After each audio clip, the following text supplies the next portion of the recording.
The forest had no mercy for those who wandered into it before dawn. The pines of Aldenmoor stood like ancient sentinels, their bark black with moisture, their roots clawing into the earth as though holding secrets too heavy to release. Mist curled between the trunks in slow, serpentine ribbons, swallowing the light before it could reach the ground. Birds did not sing at this hour. They knew better. Frida Aldercrest knew better too. And yet, there she was, basket in hand, mud on her boots, and not a single soul in the world who would notice if she disappeared between those trees. She told herself it was the herbs that called her out this early. Moonpetal moss grew only in shadow, only in silence, and only when harvested before the sun touched it would it hold any real healing power. Her mother's cough had worsened through the night, rattling through the thin walls of their cottage like something trying to escape a cage. So Frida had risen before the darkness could think of thinning, wrapped herself in her worn wool cloak, and walked. She always walked when the world left her no other choice. The mist was thicker near the northern ridge, the part of Aldenmoor where the trees grew older and the paths grew uncertain. She had not meant to come this far. Her feet, it seemed, had their own opinions. That was when she heard it. Not a sound she had words for. Not at first. It began as a vibration more than a noise. Something deep in the chest of the earth itself, resonating up through the soles of her boots and into her spine.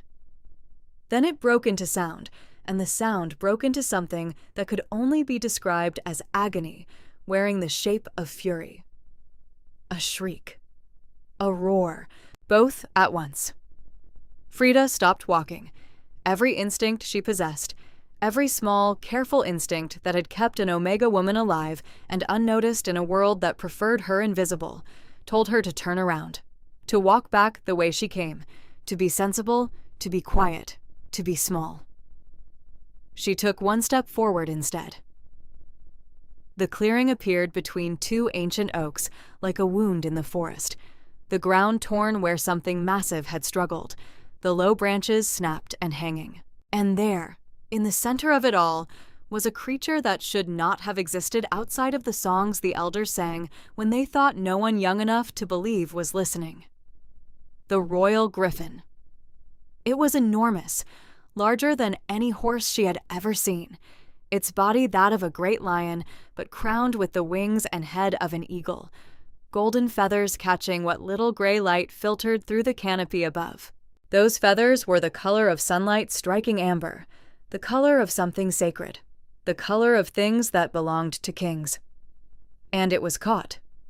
An iron trap, the brutal, serrated kind used by poachers who cared nothing for the suffering of what they caught, had closed around its front, right talon. A thick chain anchored it to the base of an oak, and the ground around it was dark with blood that gleamed faintly gold in the dim morning light. The griffin's golden eyes found her the moment she stepped into the clearing. The sound it made then was not a shriek. It was a warning, low, guttural, vibrating through the mist like the tolling of a war bell. Its wings spread to their full, terrifying span, the feathers fanning wide in threat display, and even wounded and chained. It was the most magnificent and terrible thing Frida had ever stood before. She should have run. Her basket slipped slightly in her grip. Her heartbeat climbed her throat. The rational, sensible, Omega who knew her place part of her mind was already composing the story she would tell herself later about how wisely she had retreated. But then she saw the chain pull taut as the creature shifted its weight. She saw the way the iron bit deeper. She saw the moment the griffin flinched, just slightly, just for a breath, and in that flinch she recognized something she understood far better than she wished to. Pain that had no audience. Easy. Her own voice surprised her. Soft, steady, steadier than she felt. The griffin's wings did not fold, but it did not lunge either. It watched her with those terrible golden eyes, its chest heaving, its breath coming in sharp, visible plumes in the cool morning air. Frida took another step forward, and then another, and she did not stop. The Griffin did not make it easy for her. Nothing in Frida Aldercrest's life had ever made itself easy, so she supposed the universe was simply being consistent. She had approached the creature the way she approached most things that frightened her, slowly, without pretending the fear did not exist, and with a stubbornness that her mother had always called her worst quality and her only saving grace, depending on the day. The Griffin watched her every step with those molten golden eyes, its wings half raised, its injured talon trembling against the ground with each involuntary shift of its massive weight. The chain clinked. The blood, that strange, gleaming gold, continued to seep into the dark earth beneath it. Frida set her basket down at the edge of the clearing with deliberate calm. She crouched, made herself small, made herself, for once, grateful for every year of being overlooked, of being the Omega girl no one thought worth addressing directly, because it had taught her how to take up no more space than necessary, how to make her presence feel like an absence, how to exist in a room or a forest clearing without triggering the alarm of something dangerous. The Griffin's wings lowered by a fraction. She began to speak, not to say anything meaningful. Words, she had found, mattered less than sound when dealing with creatures in pain. She spoke the way running water speaks, continuous and without urgency, telling the Griffin about the moon petal moss she had been looking for and how her mother made it into a tea that smelled terrible but worked, how the walk from her village to the northern ridge took just over an hour when the path was dry and considerably longer when it was not, how she had once gotten entirely lost in this same forest as a child and had been found 3 hours later sitting in a pine tree talking to a crow she had decided to name Henrik. The Griffin's chest stopped heaving quite so violently. She moved closer. The trap was worse than she had initially thought. Iron, heavy gauge, the kind with serrated inner edges designed to prevent any struggling creature from pulling free without tearing itself further in the process. Someone had known what they were doing when they set it. Someone had placed it here with patience and intention. This was not an accident of some desperate village hunter setting snares for rabbits. The chain was anchored deep, the bolt driven into the oak's roots, with what must have been a hammer and considerable effort. Someone had wanted to catch this specific creature. That thought moved through Frida's mind like cold water, but she filed it away. Later. She would think about that later. I am going to need you to trust me for approximately 4 minutes, she told the Griffin, now close enough to feel the heat radiating off its feathered body like a banked fire. I am aware that I am a stranger, that I smell like herb poultices and pine resin, and probably last week's bread, and that I have given you no particular reason to extend that trust. I am asking anyway, because that trap is going to take your talon if you keep pulling at it, and I suspect your king would be considerably upset about that. The Griffin regarded her with an expression that, on a creature without a human face, still managed to communicate something remarkably close to skepticism. Then, slowly, with the wounded dignity of something accustomed to being the most powerful living thing in any given space, it lowered itself to the ground. Not in submission, in tolerance. Frida exhaled. From her basket, she took the folded leather tool wrap she always carried, the one her father had given her before he died, the one she used for harvesting roots and prying bark and doing the 1,000 small practical tasks that filled the hours of an Omega woman's life. The small iron pry tool at its center had been made for loosening stubborn roots from frozen earth. It had never been designed for this. She used it anyway. The mechanism of the trap was cruel in its simplicity. A spring-loaded jaw held by a central pin that, when compressed correctly, would allow the teeth to separate. The difficulty was that the Griffin's weight and the hours of struggle had torqued the pin in its housing, bending the release mechanism. Frida worked at it with steady hands, and considerable profanity murmured under her breath, the Griffin remaining still beside her with what she could only interpret as concentrated, effortful patience. The pin gave, the jaw separated. The Griffin made a sound, low, resonant, nothing like its earlier cries, and pulled its talon free. Frida sat back on her heels and pressed both hands against her knees and breathed for a moment. The talon was lacerated, two of the great curved claws scored deeply, the golden blood still welling slowly. She reached for her basket again, for the poultice she had been making in her mind throughout the entire process, combining what she had already gathered with what she always carried: dried yarrow, honey sealed in a small clay pot, strips of the undyed linen she kept for her mother's cough compresses. She was halfway through wrapping the talon when she realized the griffin had turned its great head and was watching her with an expression she could not name. Don't read into it. She told it. I would do the same for a fox or a field mouse. I have, in fact, done the same for a field mouse. His name was also Henrik. It didn't end well for Henrik, but that was entirely his own doing. She finished the wrapping, tied it, sat back. The griffin stood. All of it, all that enormous golden mass of wing and muscle and ancient power, rose from the ground and stood in the gray morning light and looked at her. Then it turned, favoring the wrapped talon, and walked to the edge of the clearing. And stopped. It looked back at her. No, Frida said. The griffin continued looking at her. I have things to do. My mother is unwell. I have not yet found the moon petal moss, which is the entire reason I walked an hour in the dark to get here. I am an Omega woman with no business being this far into the forest to begin with, and the last thing I need is to be seen walking out of it with... The griffin made a sound. Short. Low. It was, if such a thing were possible, a remarkably authoritative sound for a creature that had been chained to a tree 4 minutes ago. Frida picked up her basket. She walked to where the moonpetal moss grew, along the base of the northern oak, harvested what she needed with efficient hands, and turned back toward the path that would take her south, toward the village, toward her mother, toward the life she understood. The griffin walked beside her.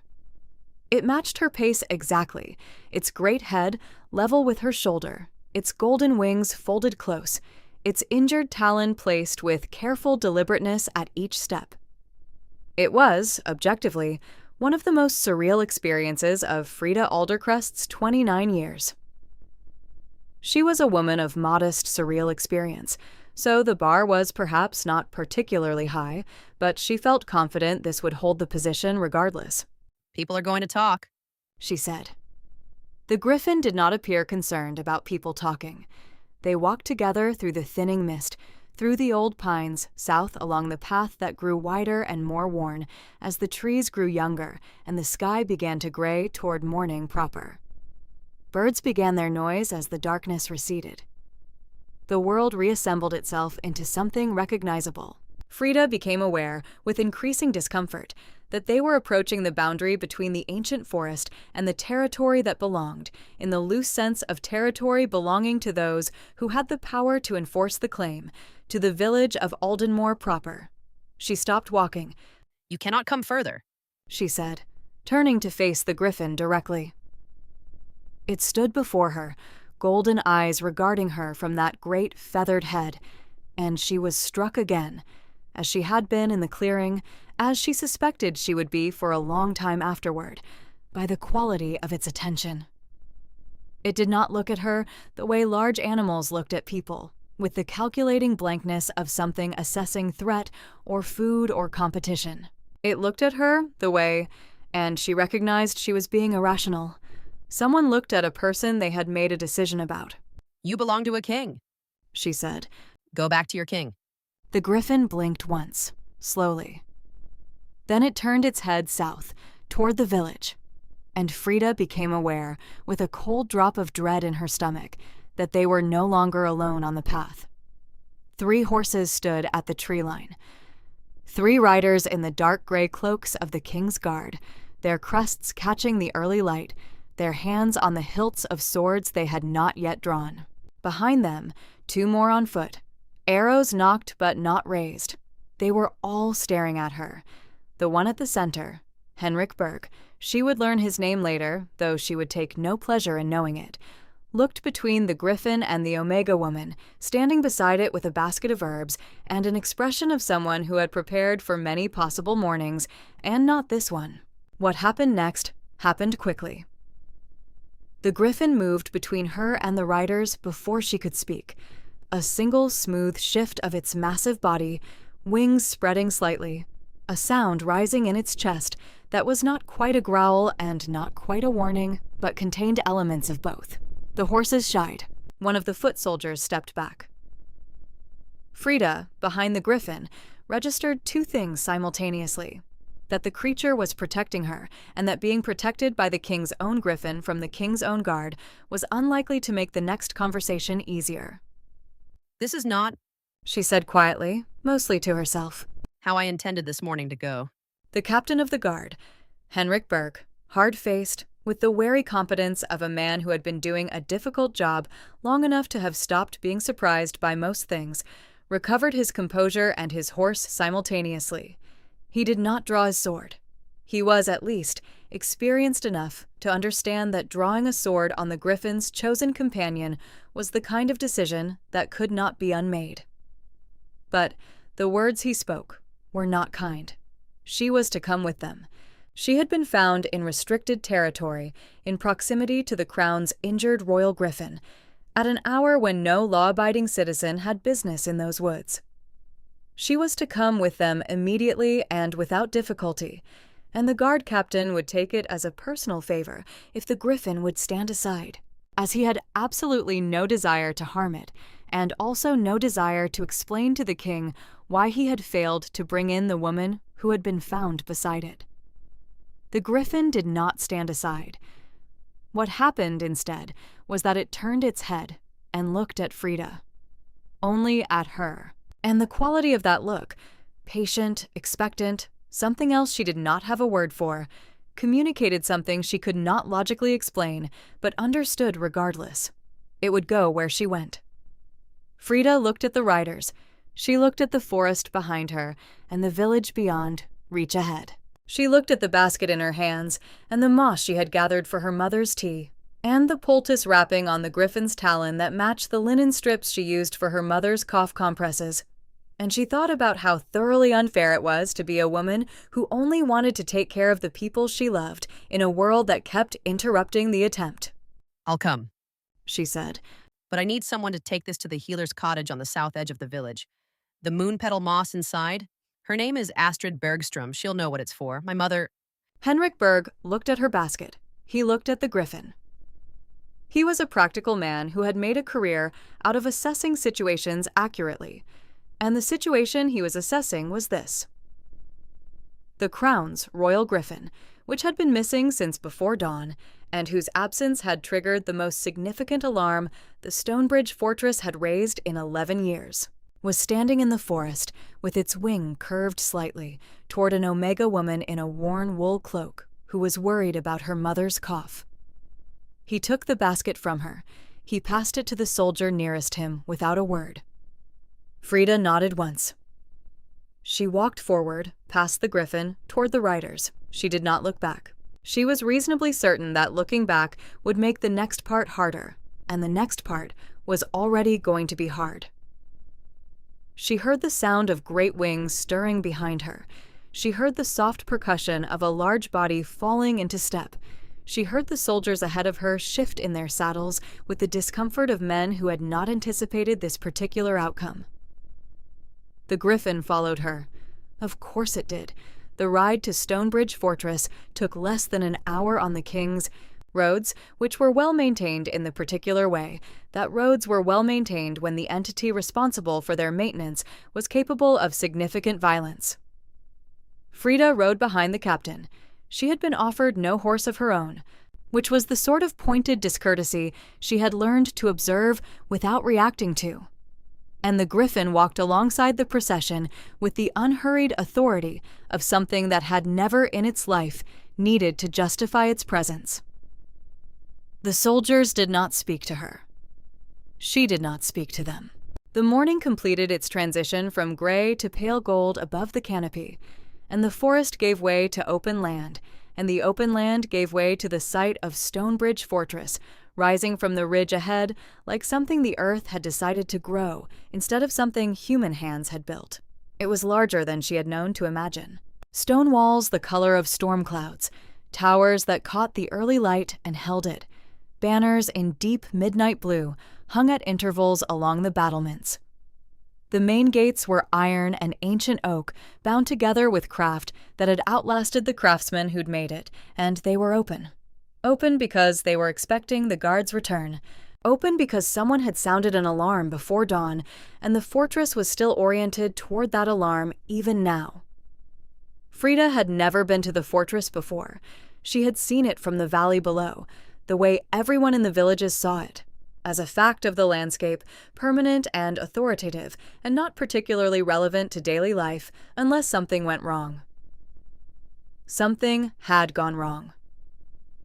The gates approached, the procession passed through. She was aware of eyes, soldiers on the walls, stable hands pausing in their work, the various functionaries of a fortress waking into its morning, all of them looking at her, and then at the griffin, walking calmly beside the horses, and then back at her, with the particular expression of people recalibrating what they thought they understood. She sat straight on the horse. She would not hunch. She was many things.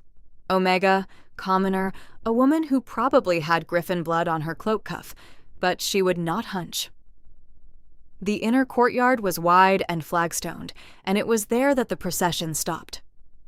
A man was already descending the fortress steps, a broad figure, dark, moving with the particular velocity of someone whose anger was a physical property of the air around them. Frida registered him the way you registered an oncoming storm. Not with fear, exactly. With the understanding that this was a force that was happening and that she was standing in its path. King Halvard Stonebridge was 37 years old and looked like something that mountains consulted for advice on how to appear more imposing. He was tall in the way that made tall seem insufficient as a word, broad through the shoulders in a way that his simple dark riding clothes did not disguise, his hair long and black and unbound at this hour, his beard the same darkness, framing a jaw that had apparently been carved by someone working out unresolved feelings about right angles. His eyes, she would notice when they finally reached her, were the deep gray of the sea in winter. They were currently the deep gray of the sea in winter, during a particularly aggrieved storm. He came down the steps and across the courtyard, and his gaze moved over the procession, and then found, with the accuracy of a man accustomed to identifying the precise source of whatever had gone wrong, the griffin. His entire bearing changed in the space of a single breath. Something in him that had been braced came unwound, just slightly, just enough for Frida to catch the edge of it before it was gone. He crossed to the griffin. He placed one hand against the great feathered head, and the griffin pressed into it, and for just a moment he rested his forehead against the golden feathers, the way someone pressed their forehead to the door of a room they'd been afraid they'd never open again. Then he saw the wrapped talon. And then he saw Frida. The winter sea. Eyes moved to her with the particular quality of attention she suspected was responsible for a significant portion of the nightmares in Halvard Stonebridge's political vicinity. And they stayed there, and the silence that followed was the kind of silence that had weight. Who is she? It was not a question. It was the shape of a question being used to carry the weight of something considerably more complex. Henrik Berg answered from behind her. She was still on the horse, which she was beginning to find pointed, with the facts as he knew them, found at the northern tree line, in proximity to the griffin, restricted territory, dawn hour, no apparent weapons, basket of medicinal herbs. The king's eyes did not leave her face. She is an Omega. Again, not precisely a question. I am. Frida said. I am also the person who removed a poacher's trap from your griffin's talon and wrapped the wound. I would ask that those two facts be considered alongside each other rather than separately. The courtyard went very quiet. It was the kind of quiet that descended when someone had said something unexpected to the king, and no one present was yet sure how the king was going to receive it. Frida noted the quality of the quiet. She noted the way the soldiers near her had gone carefully still. She noted all of it, and she sat straight, and she did not hunch. Halvard Stonebridge looked at her for a long moment. Then he looked at the griffin. The griffin looked back at him, then turned its golden-eyed gaze to Frida. Then back to the king. The message, such as it was, could not have been clearer if the creature had written it in its own blood on the flagstones. Something moved through the king's expression. Too fast to name. Gone before she could catalog it. Bring her inside. Frida was helped, with considerably more care than she had been helped onto the horse, she noticed, from the saddle by a soldier who would not meet her eyes. She stood on the flagstones of Stonebridge Fortress in her worn wool cloak and her muddy boots, and she watched the King of Aldenmore walk back toward the entrance, and she understood that what had just begun was something she did not yet have words for. The griffin walked beside her as she followed. The doors of the fortress closed behind them, and somewhere in the valley below, in a small cottage on the south edge of a village, an older woman with a persistent cough would wake to find a basket of moon-petal moss on her doorstep, and she would not yet know that her daughter was not coming home that evening. Before we continue with the story, tell us where you're watching from and how old you are, and subscribe to our channel to receive new stories every day that will touch your heart. I hope you enjoy the story. The room they brought her to was not a dungeon. Frida had prepared herself, quietly and without drama, for a dungeon. She had considered the cold, the dark, the particular smell of underground spaces that had held frightened people for long enough that the fear became part of the stone. She had arranged her thoughts for it the way she arranged her basket before a long walk, practically with attention to what she would need and a clear acknowledgement of what she did not have. The room was not a dungeon. It was a chamber on the second level of the inner fortress, reached by a staircase wide enough for two men to walk abreast, lit by high, narrow windows that let in the pale morning light and the sound of wind moving across the ridge.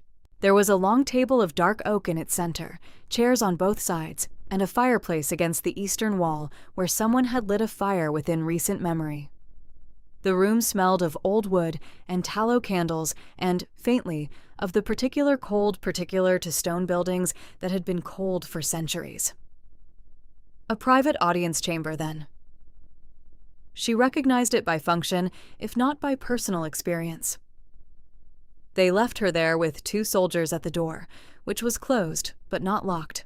She catalogued the distance to the windows, too high and too narrow. She catalogued the door. Two guards, not particularly interested in conversation. She catalogued the fireplace, warm and, as escape routes went, impractical. She sat down in one of the chairs and folded her hands on the table and waited, because she was an Omega woman in a king's fortress, and waiting was the skill she had most thoroughly perfected.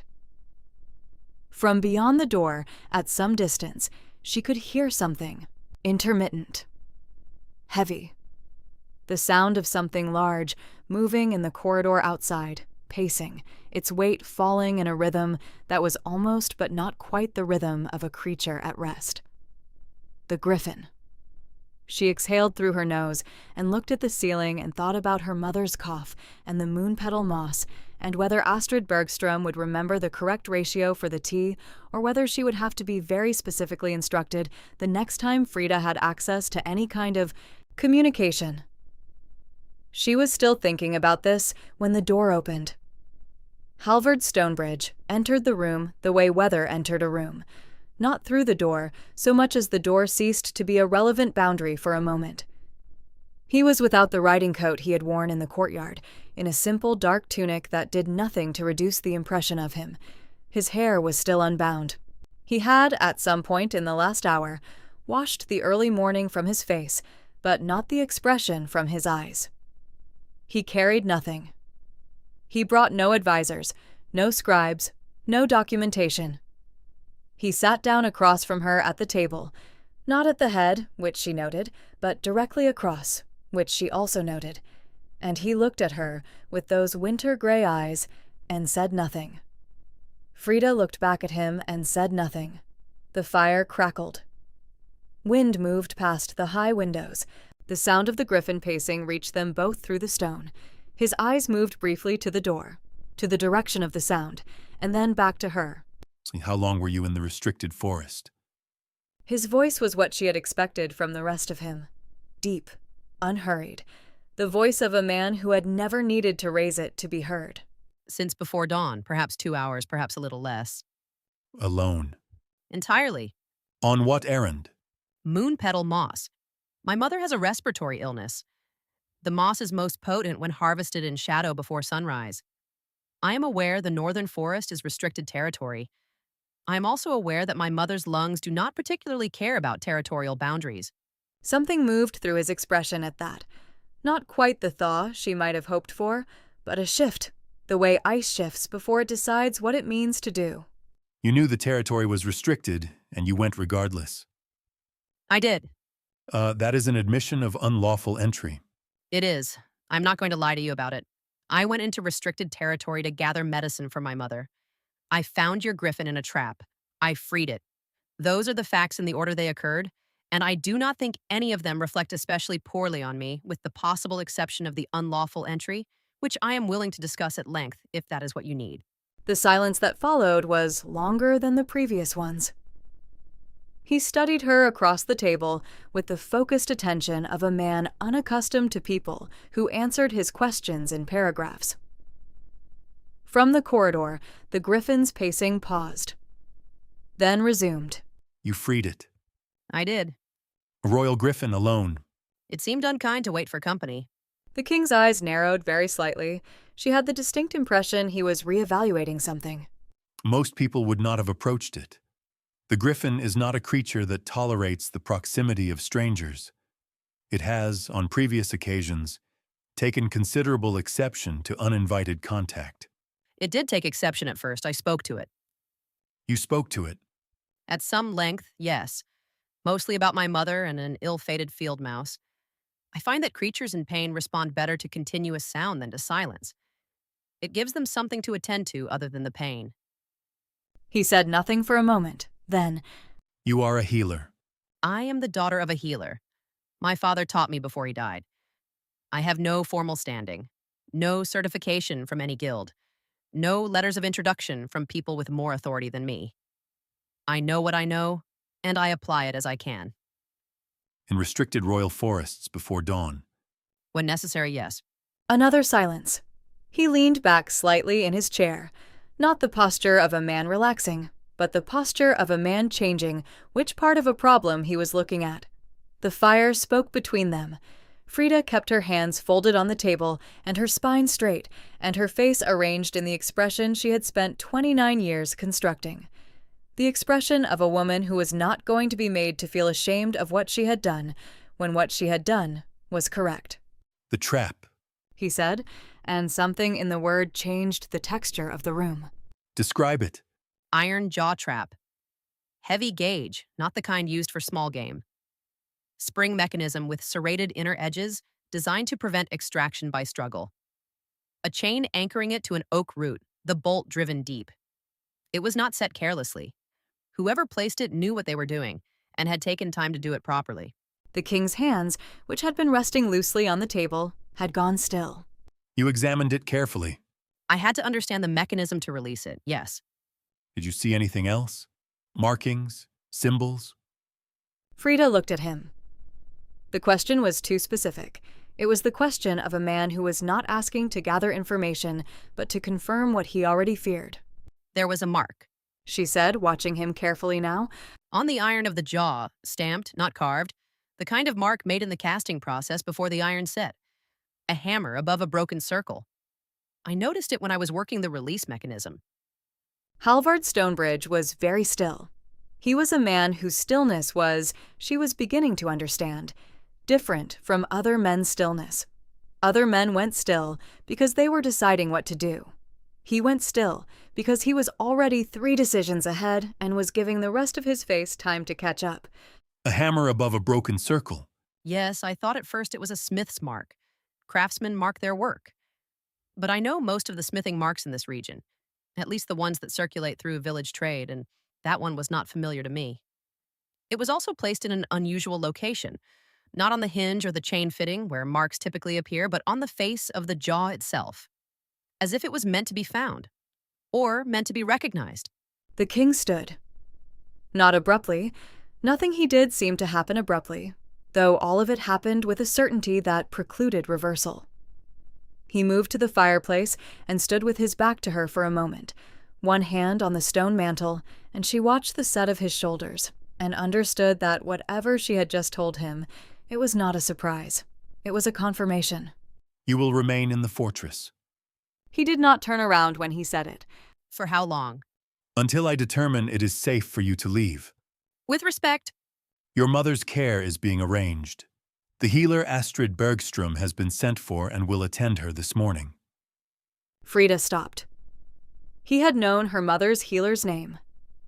He had known it before she said anything about it, which meant he had already known that the basket had been delivered, which meant he had already known who she was before he walked into this room. You know who I am. He turned from the fireplace then. The gray eyes met hers across the room. Frida Aldercrest, 29 years, daughter of Birger Aldercrest, herb doctor, deceased 6 years past.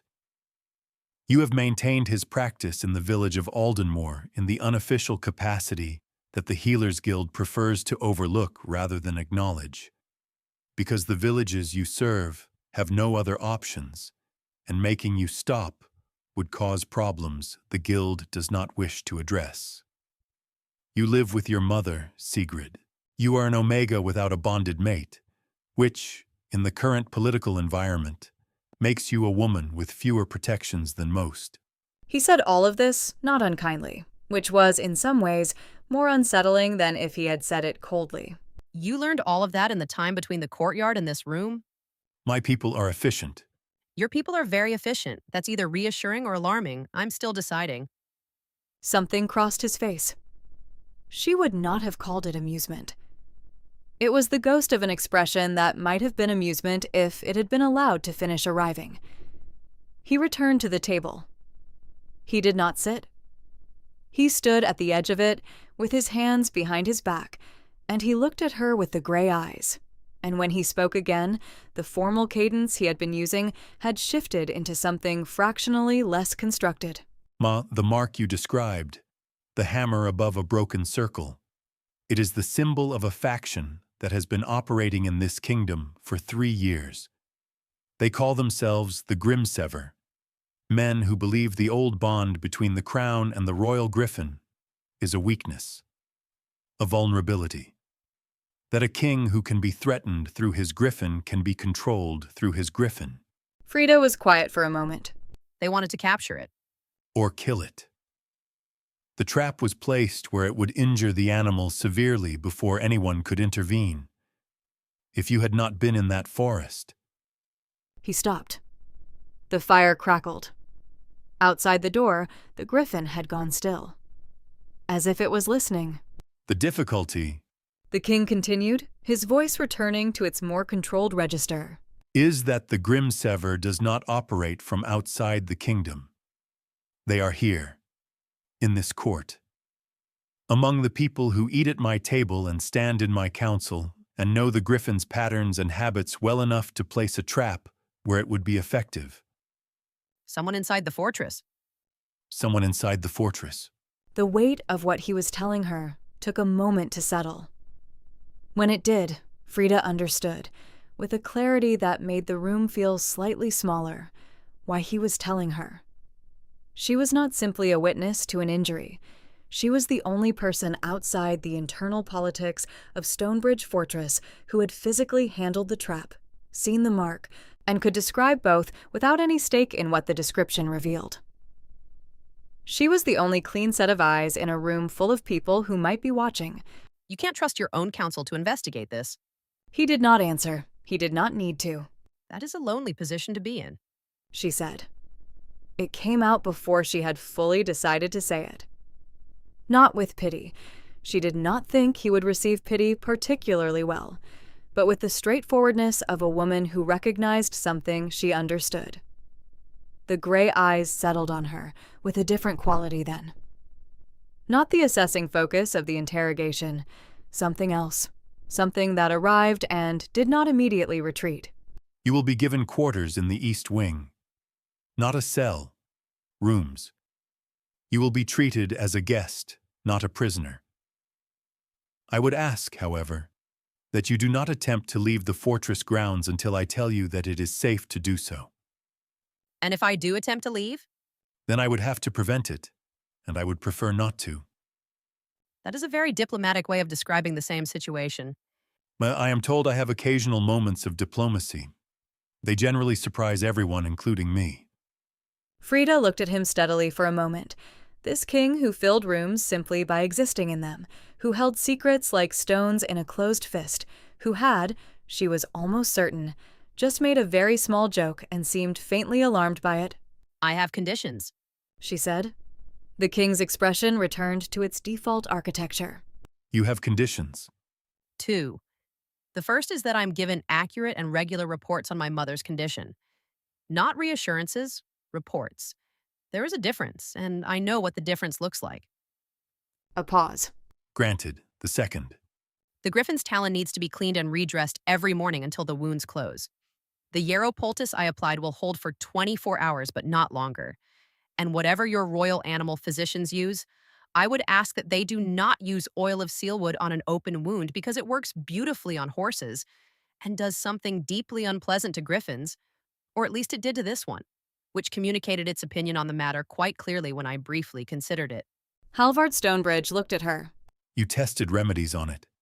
I considered testing remedies on it. I tested them mentally and then discarded them. I did not have the materials for anything elaborate in my kit, which was perhaps fortunate for everyone. And you know what does not work on griffins because I was listening when the old stories were told, and the old stories contain a great deal of practical information that people stop bothering to retain once they have the option of not needing it.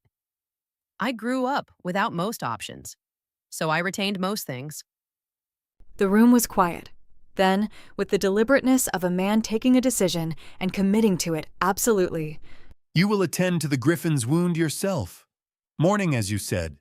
I will arrange access. I would also need to be present when your physicians examine it. Not to override their judgment, I have no credentials for that, as I've mentioned, but because the griffin will tolerate my presence, and I am not confident it will extend the same patience to strangers with unfamiliar instruments. You are requesting that I give an uncredentialed Omega herb doctor from a restricted territory trespass significant access to the Crown's Royal Griffin. I am requesting that you consider the fact that the uncredentialed Omega herb doctor is the reason the Crown's Royal Griffin still has all its talons. The ghost of the almost amusement returned to his face. Stayed longer this time. Henrik Berg will show you to your quarters. He moved to the door, paused with his hand against it, did not turn around. Your father taught you well. She was still processing that when the door opened and he was gone. The fire continued its quiet commentary on the room's emptiness. Frida sat for a moment in the chair that was considerably more comfortable than she had expected for an interrogation chamber, and she breathed, and she allowed herself the private acknowledgement that her hands were not entirely steady. Not from fear, from something else. Something she did not intend to examine before she was in a room by herself with no one to observe the examination.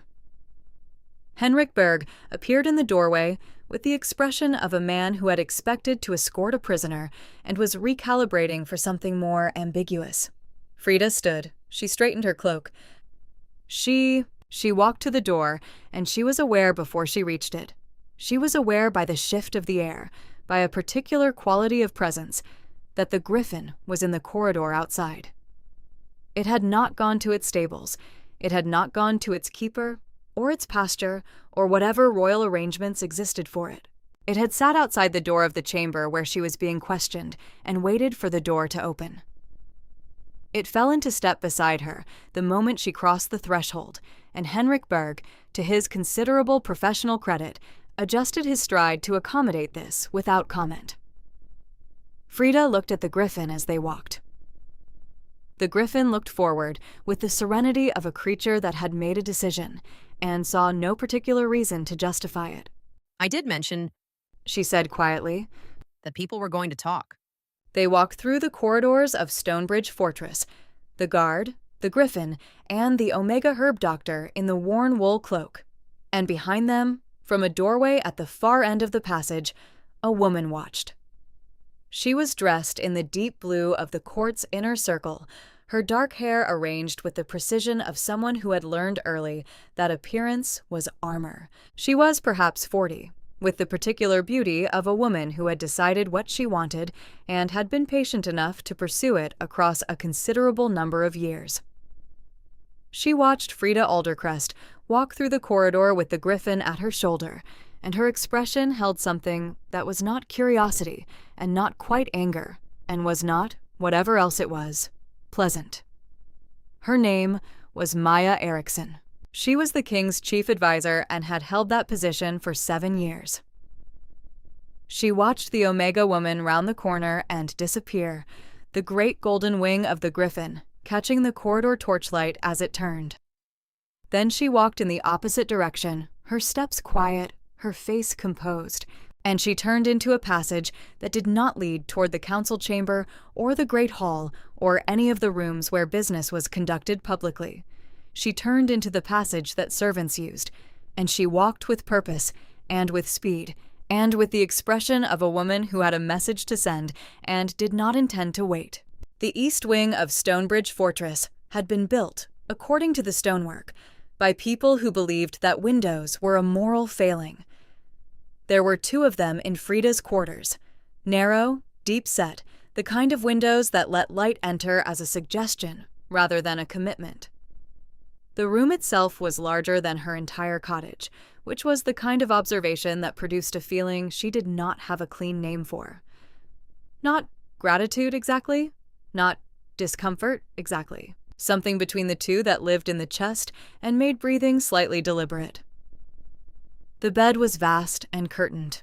The fireplace worked.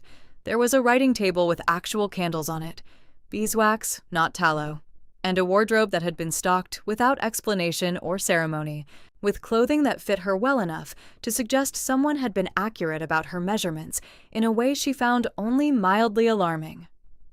She had been in the room for perhaps 4 hours before she understood that the Griffin was sleeping outside her door, not stationed, not guarding in any formal sense, sleeping in the particular way that large creatures sleep, that compressed and heavy stillness that communicated an absolute intention to remain.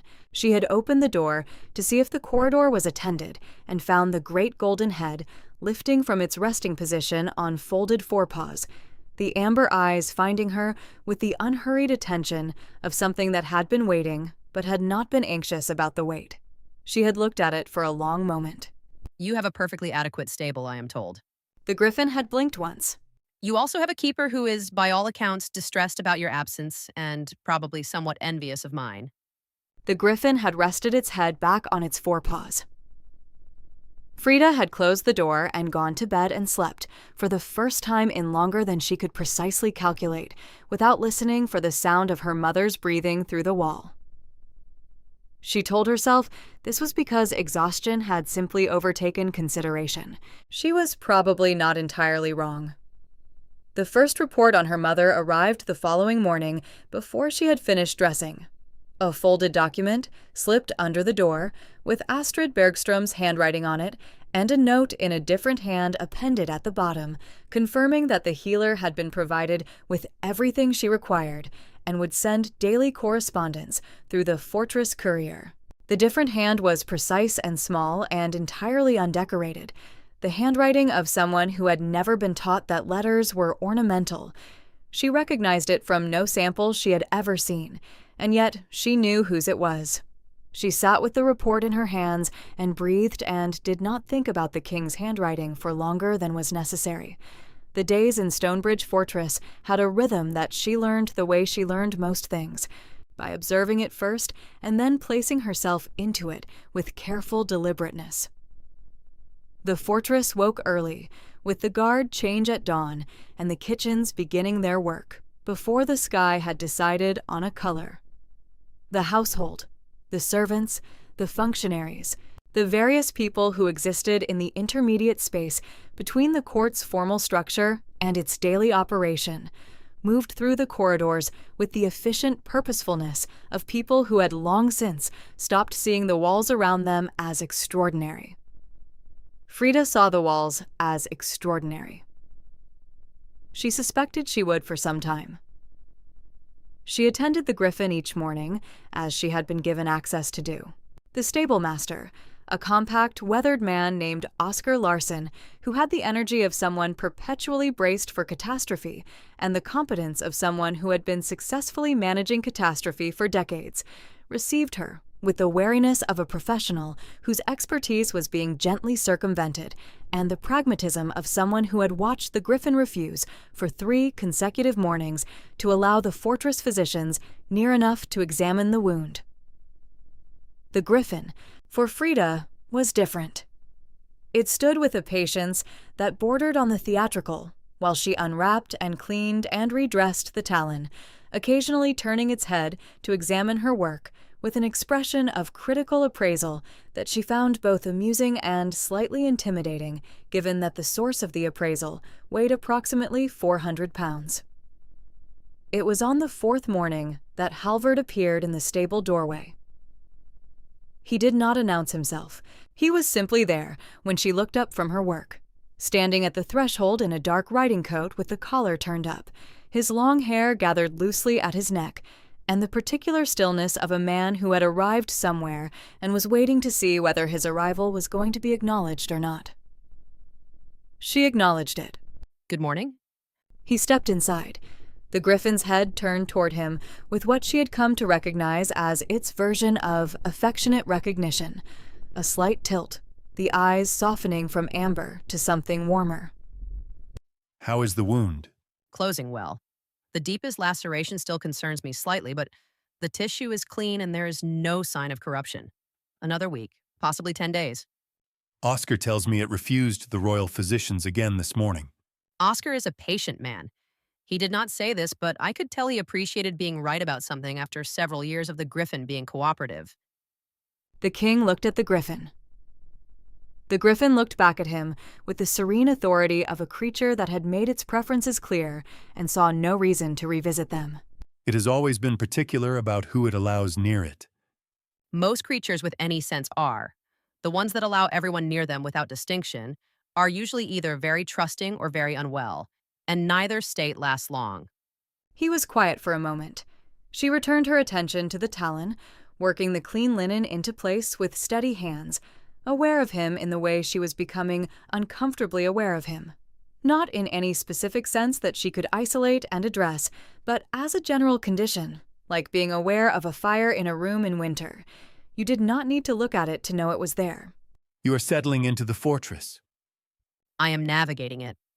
I am not certain settling is the right word. Settling implies a degree of intention that I have not quite reached. There is a difference in your understanding between navigating and settling. Navigating is what you do in a place you know you may need to leave. Settling is what you do when you have decided you won't.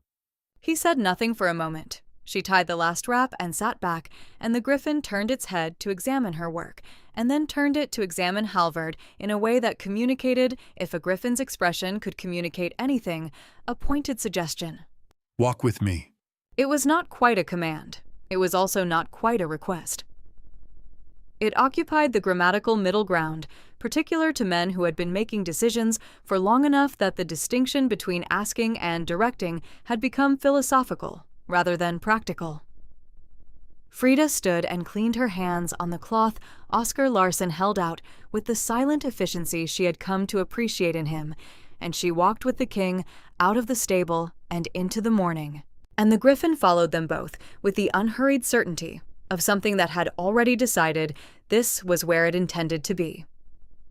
The fortress grounds in the early morning were a different world from what the corridors and chambers suggested.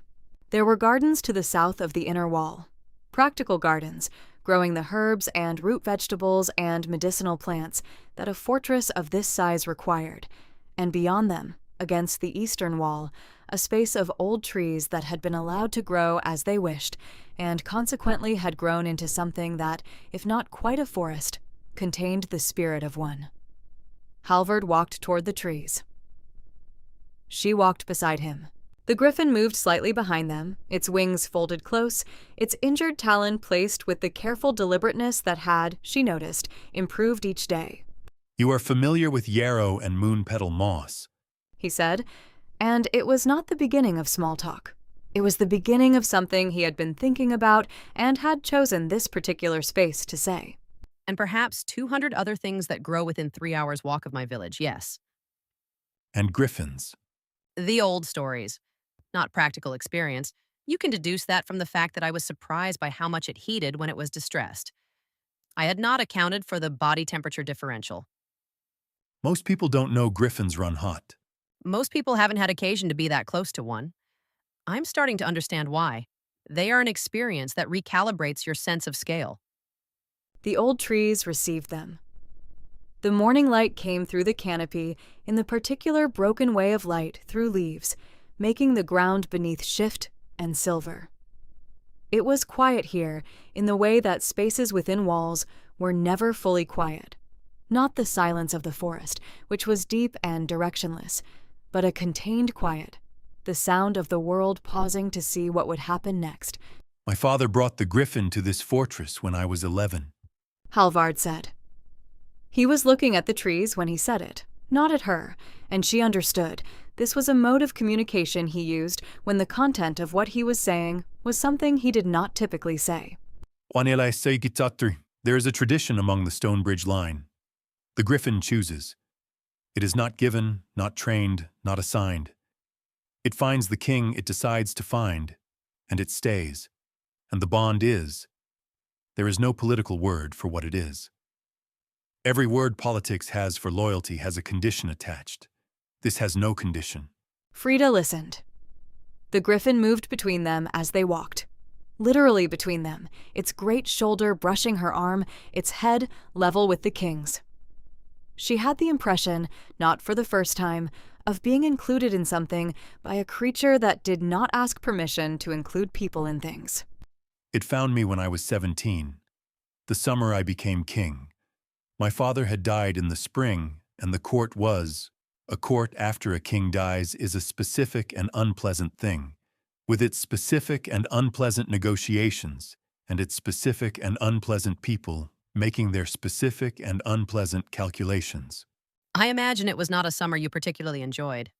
See, I endured it. The griffin arrived in the middle of my first council session as king, through a window, on the 3rd floor. It knocked over 2 advisors and broke a chair that had been in the family for 4 generations, and it sat down in the middle of the room and looked at me and made it very clear that it had made its decision and the council session was over. Frida looked at the griffin. That explains a great deal about its personality. Something happened to Halvard's expression. Not the ghost of the almost amusement she had seen before. The actual thing, brief, genuine, transforming his face into something that was startlingly different from the king, and startlingly more interesting than the king, and then gone, contained, returned to its habitual architecture. But she had seen it, and she found, with some private alarm, that she was recording it. They walked for a time without speaking. This was not uncomfortable, which surprised her. She was a woman who had spent her life filling silences, had learned to fill them as a social survival mechanism, as a way of managing the spaces where other people's discomfort with her presence might accumulate. But this silence did not accumulate anything. It simply existed between them as a third thing, almost companionable, while the light moved through the leaves and the griffin paced between them with its ancient contentment. "You said something in the interrogation chamber that I have been considering." She waited. "You said it was a lonely position. not being able to trust one's own counsel. I remember. I would like to know what you meant by it. Whether it was an observation or whether it was something else. She thought about how to answer this. There were several ways to answer it. Careful ways, diplomatic ways. The way she might answer if she were thinking primarily about her own safety in a fortress that was not her home. She tried one of those ways on in her mind and found it fit the way ill-made clothing fits, correctly sized but wrong in some essential proportion. I meant that I recognized it. The specific quality of being in a room full of people and knowing that none of them can be entirely trusted with the thing that matters most. I have been in smaller rooms with the same quality. I thought you might find it useful to know that it is recognizable from the outside, that it does not disappear as completely as you may intend for it to. He was quiet for a long moment. You are describing yourself. The same quality. An Omega woman without formal status who has been keeping her mother alive on the income from informal healing practice in a village that depends on her and cannot officially acknowledge depending on her. Yes, I have spent a considerable number of years being in rooms where the most important things could not be said to the people in them. And yet you say them anyway. To the right people in the right moments. I have been working on my judgment about which moments qualify. And this moment qualifies. I think it might. I'm open to being wrong about that. They had stopped walking without either of them deciding to stop at the base of the oldest tree in the small grove. An ash, its bark silver gray and deeply furrowed, its roots above the ground in the particular way of very old trees, reaching into the air as though they had already gone as deep as the earth would permit, and were now reaching elsewhere. The griffin stood beside the tree and pressed its head against the bark in the unhurried way of a creature that had stood in this spot before and found it satisfactory.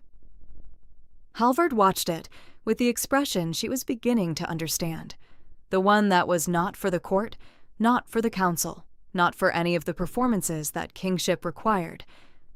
The expression he wore when he thought no one who mattered was evaluating it.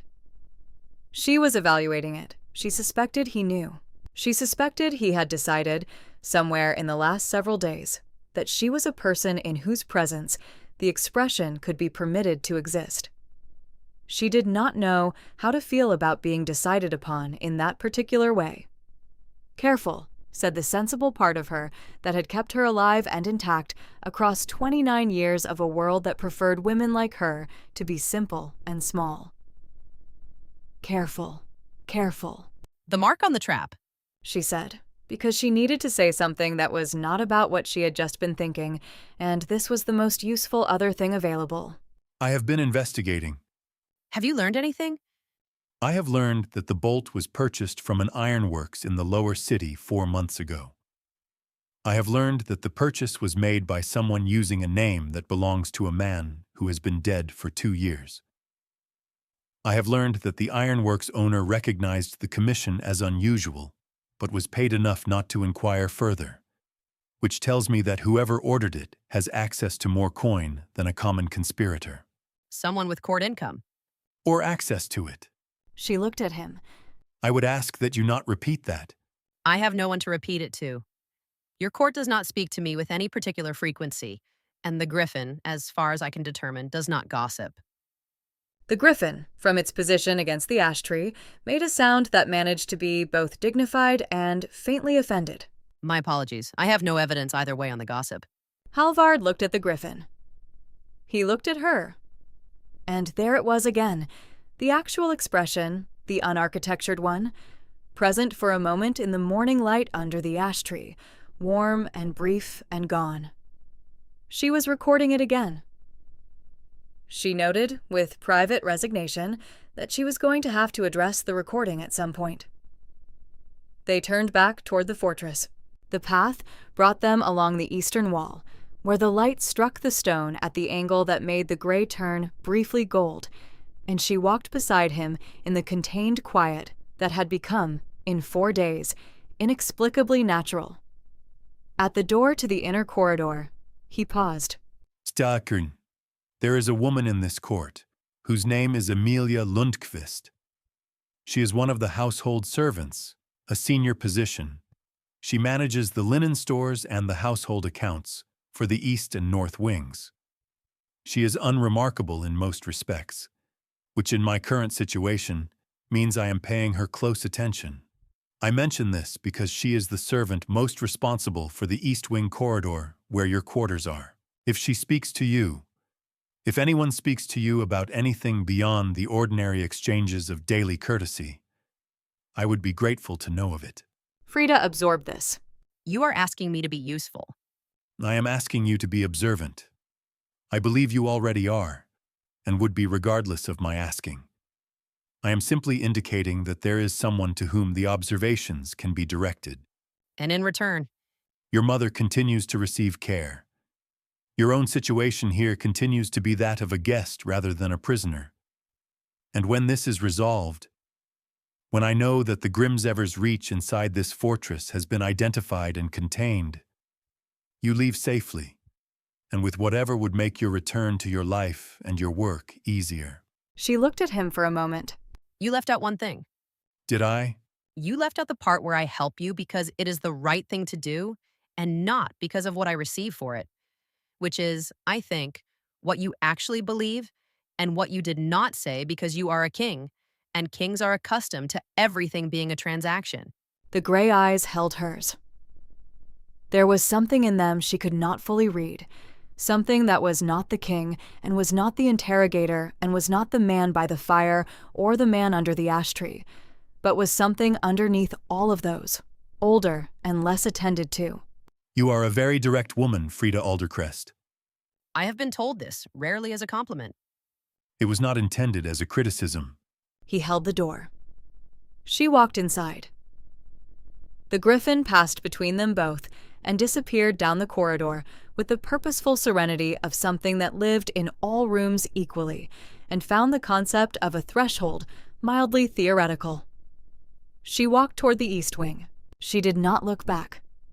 She was becoming aware, with the slow and uncomfortable certainty of a woman who had not asked for any awareness of this kind, that the king looked at her in a way that she did not have adequate vocabulary for yet. She was also becoming aware that she looked at him in a way that was going to require, fairly soon, a difficult and honest conversation with herself. The sensible part of her, worn cloak, mud-booted, mother's cough-aware, Omega woman in a king's fortress, said, "Careful." The other part of her, the part that had walked into a clearing toward a wounded creature that could have killed her without effort, said, "You have never been particularly good at careful." Both parts were correct, which was the problem. That evening, a woman knocked on the door of Frida's quarters with extra candles and an expression of uncomplicated pleasantry, and introduced herself as Emilia Lundqvist, senior housekeeper of the East and North Wings, here to see that her accommodation was comfortable and to ask if there was anything she required. She had warm eyes and a smooth voice, and she asked 3 questions that were about comfort, and 1 question, slipped between the others with the practiced ease of someone who had been slipping questions between things for a long time, about whether the East Wing was very quiet for Frida, being so far from the main corridors, and whether she found she slept well without the usual sounds of the fortress around her. It was, Frida recognized, an inquiry about whether she was being watched. I sleep very well, She said. The Griffin outside the door is better than any sound I have ever slept to.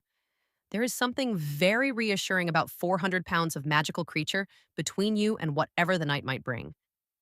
Emilia Lundqvist smiled and nodded and said she was so glad, and left with her extra candles and her smooth pleasantry, and her inquiry answered. Frida sat on the edge of the vast curtained bed in the East Wing with the firelight on the stones and the sound of the Griffin settling outside her door, and thought about the mark on the trap and the dead man's name at the ironworks, and the question that had been asked in the shape of pleasantry, and the king who was alone in the way she recognized, and the ash tree in the morning light. She thought about all of it. And then, because she was a practical woman with a practical body, and the last several days had been practically extraordinary, she lay down and closed her eyes and fell into a sleep that was deeper and less troubled than she had any logical right to. Outside her door, the Griffin breathed in the long, slow rhythm of something at rest. Inside the fortress, in the corridor that servants used, Emilia Lundqvist turned a corner and stopped before a door and knocked 3 times and was let in and spoke in a low voice to the person inside. And what she said was that the Omega woman noticed things and that her presence in the East Wing was going to make the next step considerably more complicated than they had planned. And on the other side of the fortress, in his private study, with the fire burning low and the maps of the kingdom spread on the table before him, Halvard Stonebridge sat with his hands laced together and his eyes on the fire and thought about an Omega woman who was not afraid of him and who recognized loneliness when she saw it and who had told him the truth without being asked to, 3 separate times, in a world where people rarely told him anything true at all. He thought about this for longer than he would have admitted. Then he folded the maps and went to bed and lay awake for a significant portion of the night without fully understanding why, which was, though he did not yet know it, one of the more honest things that had happened to him in several years. Rumor in a fortress moved the way water moved through stone, not quickly, not visibly, but with the patient certainty of something that would eventually find every crack. Frida became aware of the rumor on the 6th day, not because anyone said anything directly to her. The court had not yet decided how to speak to her directly, and she had been content to allow that ambiguity to persist, but because of the way people stopped speaking when she entered a room, the specific quality of a silence that had recently contained her name. She knew that silence. She had grown up inside variations of it. She did not, in itself, find this alarming. Rumor was the weather of any enclosed social system, and she had lived inside enclosed social systems her entire life. What she found more instructive was the direction from which the silence came. It followed her from the eastern corridors to the Great Hall to the garden paths, and it had a particular center of gravity, a point from which it seemed to emanate outward. Maya Eriksson attended the morning council sessions. She attended the midday meal in the Great Hall. She attended the afternoon audience in the formal reception chamber with the kind of precise regularity that was itself a communication, and at every one of these attendances, her dark eyes moved across the room with the efficiency of someone taking inventory, and found, at some point during each of them, Frida Aldercrest. It was not hostility, exactly. It was assessment, the assessment of a woman who had held a position for 7 years and understood very clearly what threatened it. Frida understood it too. She was not unsympathetic. If she had spent 7 years building something carefully and an Omega in a worn cloak had arrived unexpectedly and begun to occupy the attention of the structure's most important occupant, she suspected she would have assessed carefully as well. The problem was that she was not sure the attention was what Maya Eriksson thought it was. She was not sure of this because she had not yet been willing to look at it directly enough to determine what it was. She was still not willing to look at it. Directly on the morning of the 7th day, when she finished the Griffin's treatment in the stable and stepped out into the pale, early light to find Halvard waiting, not in the doorway, not at any particular proximity that required justification, but simply present in the courtyard, in his dark coat with his hair loose and a cup of something steaming in one hand, standing in the specific way of a man who had arrived somewhere and was prepared to stay. The steward's wife makes a tea from dried elderflower and winter bark, he said before she could speak. It is not medicinal, as far as I am aware. It is simply very good. He held out a second cup. Frida looked at it. She looked at him. She took the cup. It was, as he had said, very good, warm and faintly sweet, with the particular quality of something that had been made with attention rather than efficiency. She held it in both hands and let the warmth come through and said nothing for a moment, because sometimes the best answer to a thing was to simply receive it. You did not come to the stable this morning. I came later than I intended. The council ran long. And instead of going inside, you waited out here. I was drinking my tea. In the courtyard, in the cold. I find the courtyard clarifying in the mornings. She looked at him over the rim of the cup. He looked back at her with the gray eyes and the expression that was perfectly composed and gave nothing away, except that he had been standing in a cold courtyard, waiting for her, and the composure did not quite cover it. Walk with me again, she said. Something in his expression shifted, not dramatically, not in any way that could have been named by someone watching from a distance, but she was not at a distance, and she had been watching him with the careful attention she gave to things that mattered, and she saw it.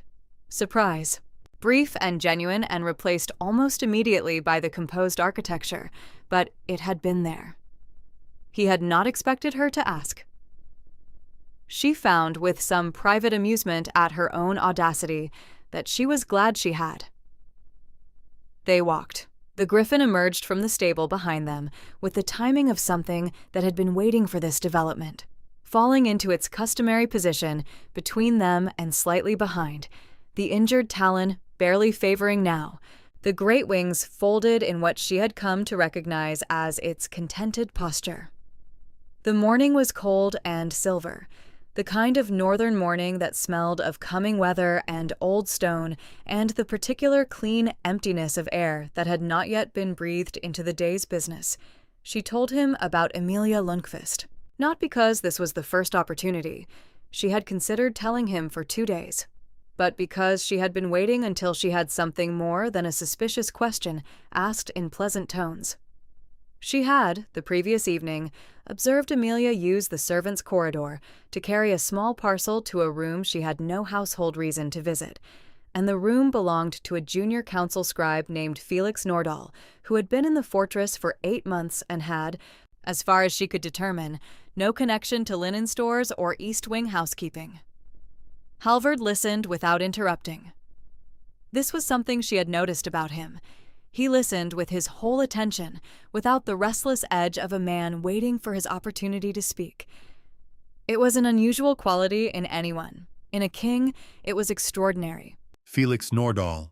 He said the name with the particular flatness of someone filing it into a category that already existed. He arrived 8 months ago with a letter of recommendation from the Eastmark Council. The letter was legitimate. I had it verified. His work has been unremarkable and accurate. He attends every council session and says nothing and writes everything down. a man who is present everywhere and noticed nowhere. Yes, Like a piece of furniture. exactly like a piece of furniture. The most useful informant is always the furniture. He looked at her sideways. She looked forward at the path.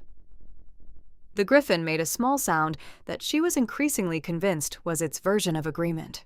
I will have him watched. Carefully. If he suspects he has been identified, whatever he is carrying between Emilia Lundqvist and whoever receives it next will simply stop moving, and you will have the nodes but not the network. He stopped walking.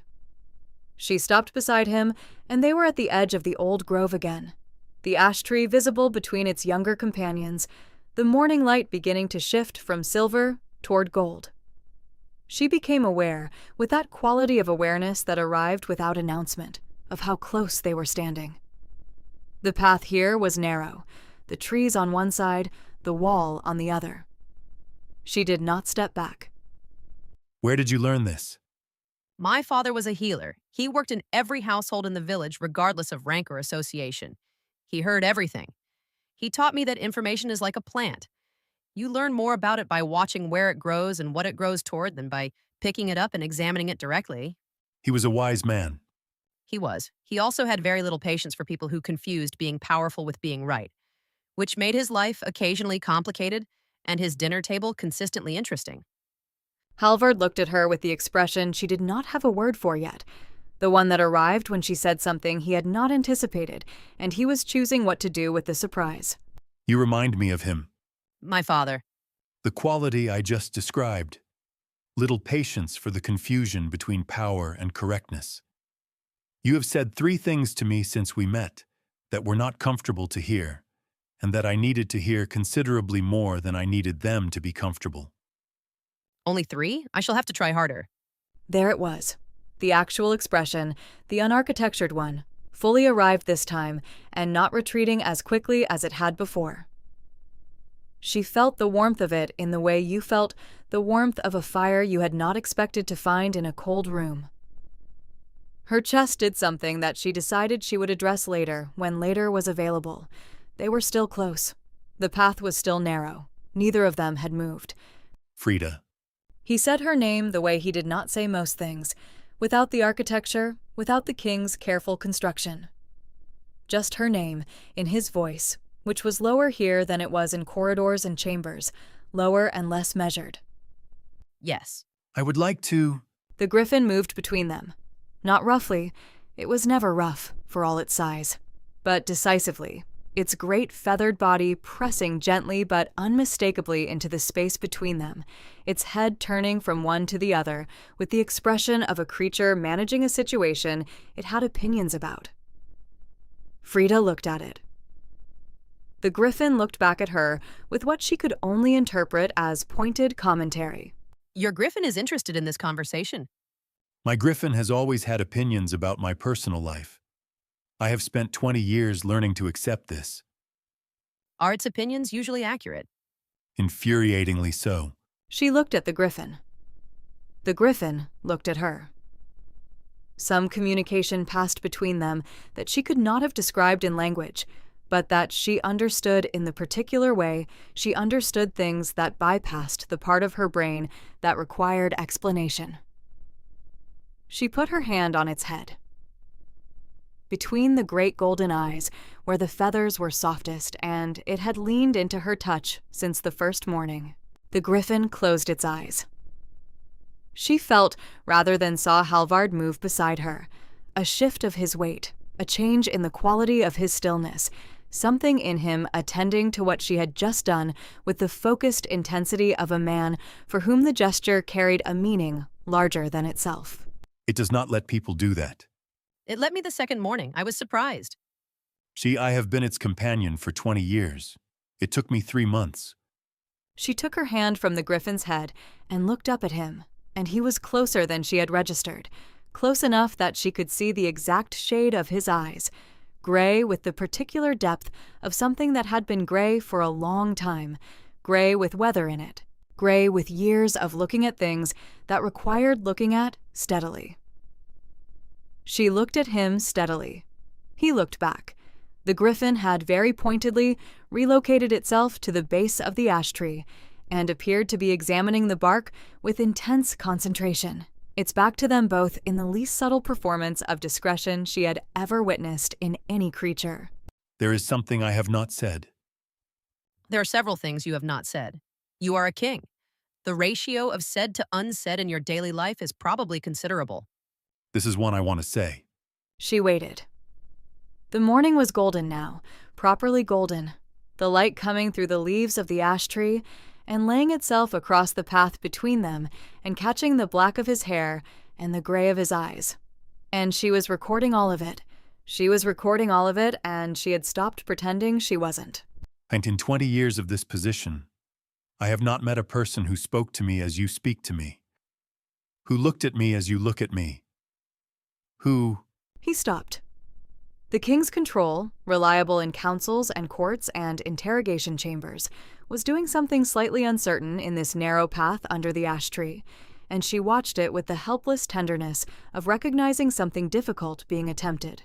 Ma, I do not know what to do with what I think about when I think about you, which is something I have never been in a position to say, and am not certain I am saying correctly now.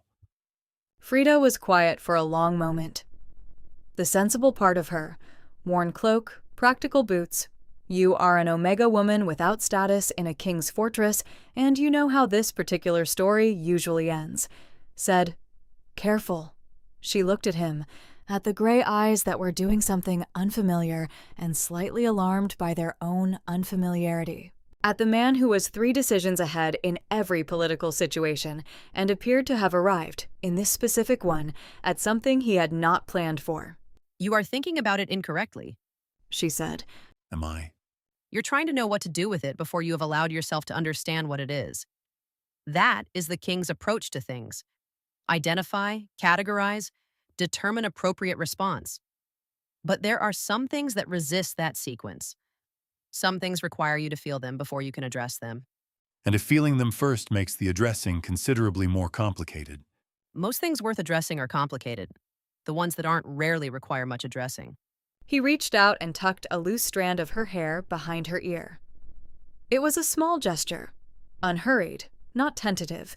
His hands, she had observed, did nothing tentatively, but careful. The kind of careful that had intention in it rather than uncertainty. His fingers barely touched her, just the brush of them against her temple and her cheek and the shell of her ear. And then his hand withdrew, and he stood with it at his side and looked at her with the gray eyes that were doing something she now had a word for. Longing. That was the word. Her chest performed several actions that she elected not to catalog in detail. Halvard. His name in her mouth was the first time she had used it, and she felt the way his whole body registered it, not dramatically, not visibly to any outside observer, but in the quality of his stillness and the particular way he was looking at her now. I am not going anywhere. There is no urgency in this that requires a decision today. We have time to understand it before we decide what to do with it. You are a remarkably composed woman for someone in an objectively complicated situation. I am absolutely not composed. I am simply better at appearing composed than you are currently, which is saying something, given your professional experience. The corner of his mouth moved. A full half smile, asymmetric and brief. And that was, she thought, probably more dangerous to her general equilibrium than anything else that had happened this morning. They stood together for one more moment in the golden light, neither of them moving toward anything or away from anything, both of them simply present in the same space with the same awareness between them. And it was the kind of moment that asked nothing of either of them except to be in it. Then the griffin made a sound, pointed, resonant, the unmistakable sound of a creature reminding two people that mornings were finite and the fortress was not.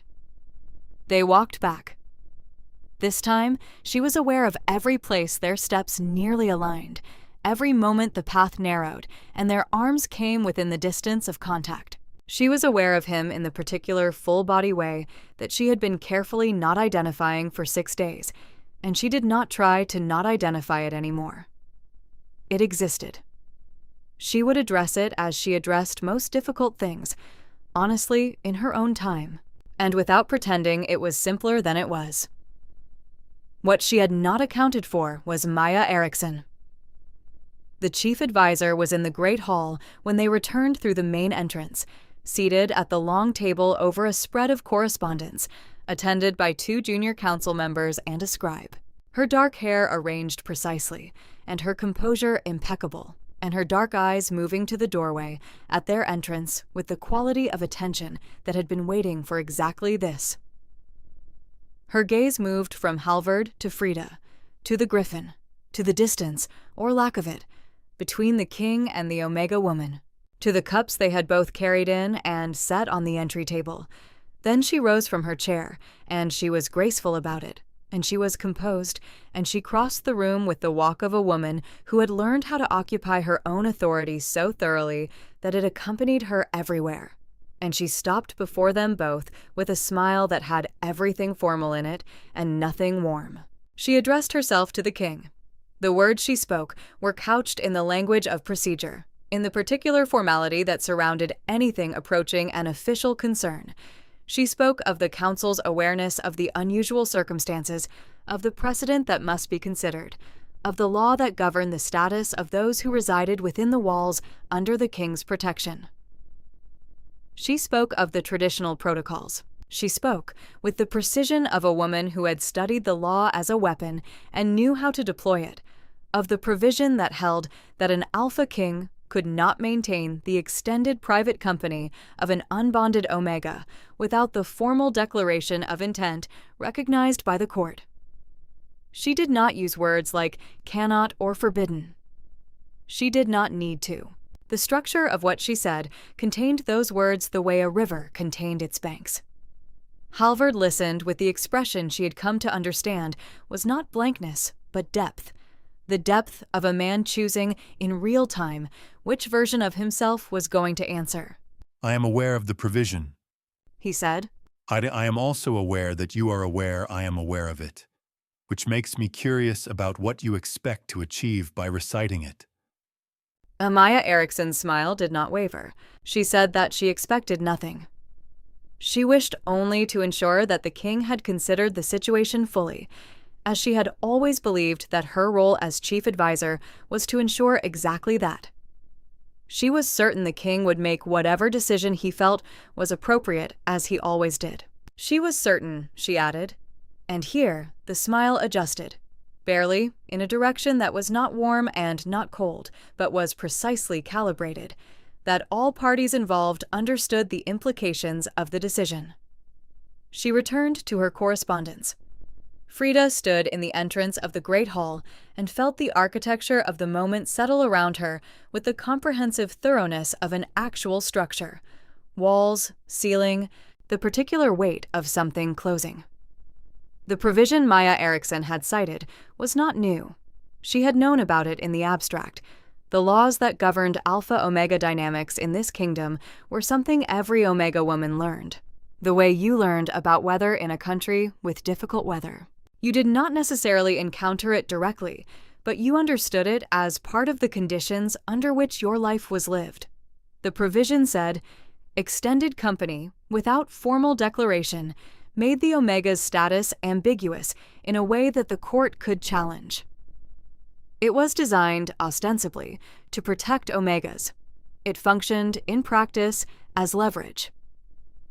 A formal declaration of intent was the language of bonding, of choosing, of a claim made publicly with all the weight of the crown behind it. It was not a small thing. It was possibly the largest thing. She did not look at Halvard. She was not ready to look at Halvard. She picked up her empty cup from the entry table and turned toward the East Wing corridor with the composed exterior of a woman who was absolutely fine and the interior of a woman walking very deliberately so that she did not walk too fast. She made it to the corridor. She made it past 2 turns. She made it to the window above the garden where the morning light came in at an angle and struck the stone floor in a pattern she had begun to find unreasonably comforting, and she stopped there and put her back against the wall and breathed. The griffin rounded the corner behind her and sat down at her feet with the settled certainty of something that had no intention of leaving. I know. She told it. I know. She was still standing there when the footsteps came. Unhurried, certain, the particular sound of boots on stone that she had learned to identify from 3 corridors away without fully intending to. He came around the corner and stopped when he saw her against the wall, and for a moment neither of them spoke. The morning light between them, the griffin at her feet, looking from one to the other with the patient attention of something that had, all day. Frida. You do not need to. I have something to say, and I would like to say it before I have time to construct it properly, because I have found that my constructed statements in your presence are considerably less accurate than the ones I say before the construction finishes. She looked at him. He was standing in the corridor with his hands at his sides and his hair still loose from the morning, and the gray eyes doing the thing they did that she had a word for now, that she was not going to be able to unhave a word for. What Maya said is true. The provision exists, and it applies. I did not observe it because I was not thinking about it. I was thinking about other things. About the investigation. About you. The corridor was very quiet. I have been thinking about you with a frequency and a specificity that has made the investigation, at points, more difficult, which is not a complaint. It is an admission. I am not practiced at admissions of this kind, so I would ask some allowance for execution. Allowance granted. I do not want you to misunderstand the provision or Maya's invocation of it as a thing that creates a choice I am reluctant to make. The choice is not difficult. I find that I am. He stopped. looked at the ceiling for a brief moment with the expression of a man consulting some internal document and finding it less complete than he had hoped. Then he looked at her. You told me this morning that some things require you to feel them before you can address them. I am feeling something that I do not have complete language for yet. What I have language for is this.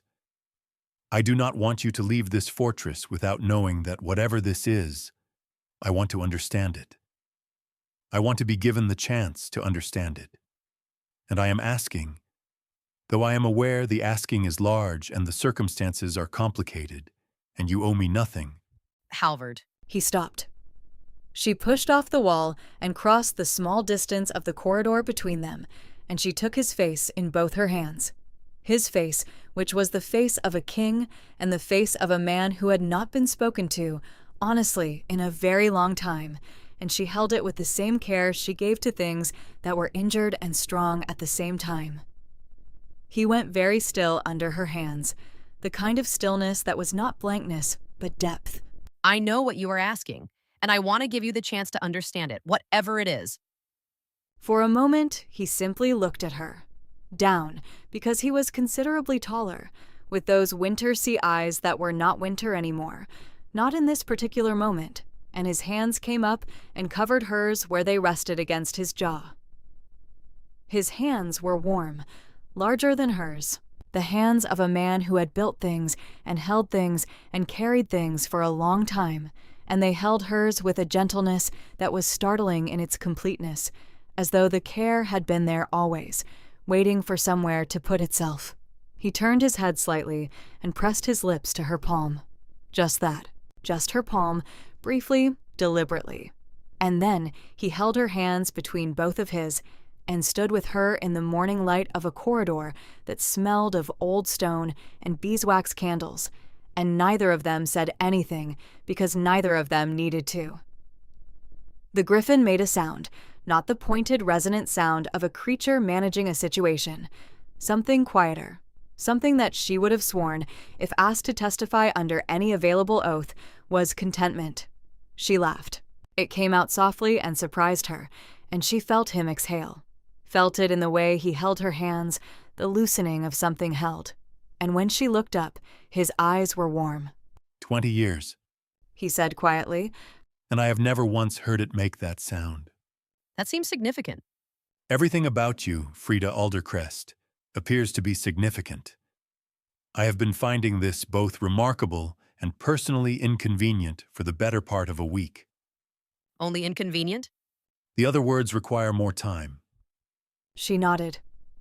She stepped back, not away, not in retreat, but in the manner of something establishing its own ground, and he let her, which told her something important. She looked at him, this man who was 20 years of kingship, and the scars of a summer he had been 17 for, and a griffin who had broken his council window, and a loneliness that was recognizable from the outside when you knew what to look for. She looked at him, and he looked at her, and between them, the griffin sat in a corridor of Stonebridge Fortress with its contentment like a warm fire, and above them the investigation waited, and in the court below them, Maya Eriksson was arranging her letters with precise hands, and in the servants' corridor, Emilia Lundqvist was walking somewhere with purpose, and in a room she had not yet found, Felix Nordahl was writing something that was not council minutes. The world outside this corridor was complicated and pressured and full of people with plans she did not yet fully know. She would attend to all of it, but not right now. Right now, there was this corridor and this light and this man and the sound a griffin made when it was content, and she held all of it with both hands and did not let go. There are moments in the life of a fortress that mark themselves into its stone, the way water marks limestone. Slowly, invisibly, and then all at once, the shape of what happened left behind in the rock long after the water has moved on. The morning of the 15th day of Frida Aldercrest's residence in Stonebridge Fortress began as mornings in that place tended to begin, with the guard change at dawn, the kitchens asserting themselves against the silence, the griffin lifting its great head from its forepaws outside the east wing door and regarding the growing light with the serene authority of something that had decided it approved of this particular day, before the day had offered any evidence either way. Frida was already awake. She had been awake, in truth, for the better part of the night.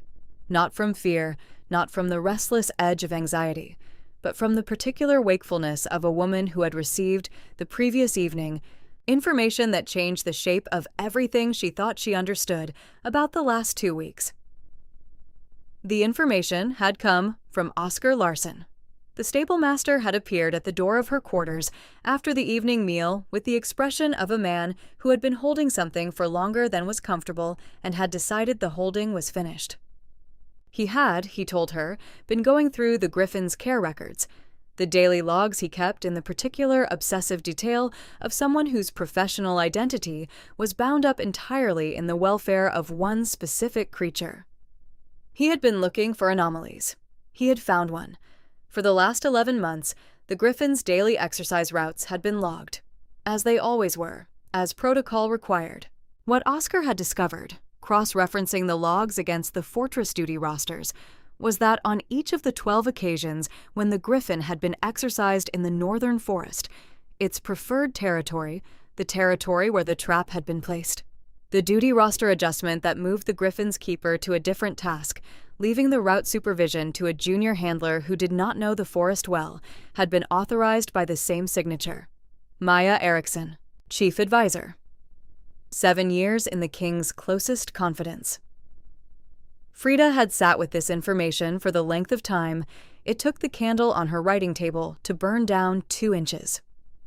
Then she had written a note and folded it and given it to the Griffin, which had accepted the task of delivery with the dignified practicality of something that had been carrying messages its entire life and found the work beneath neither its dignity nor its attention.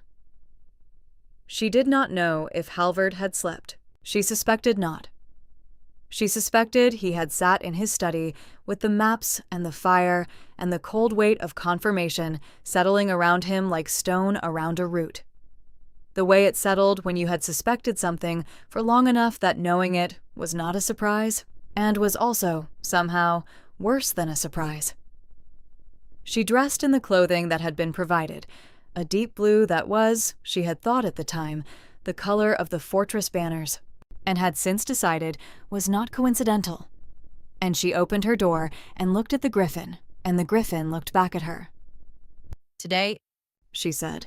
The Griffin rose. The council session was called for mid-morning. Frida knew this because Halvard had sent word, not through a functionary, not through the formal mechanisms of the fortress, but in the small, precise handwriting she had come to recognize. A note slipped under her door in the early hours that said only, "The council meets at mid-morning. I would ask that you be present. What is about to happen should have a witness who has no stake in concealing it."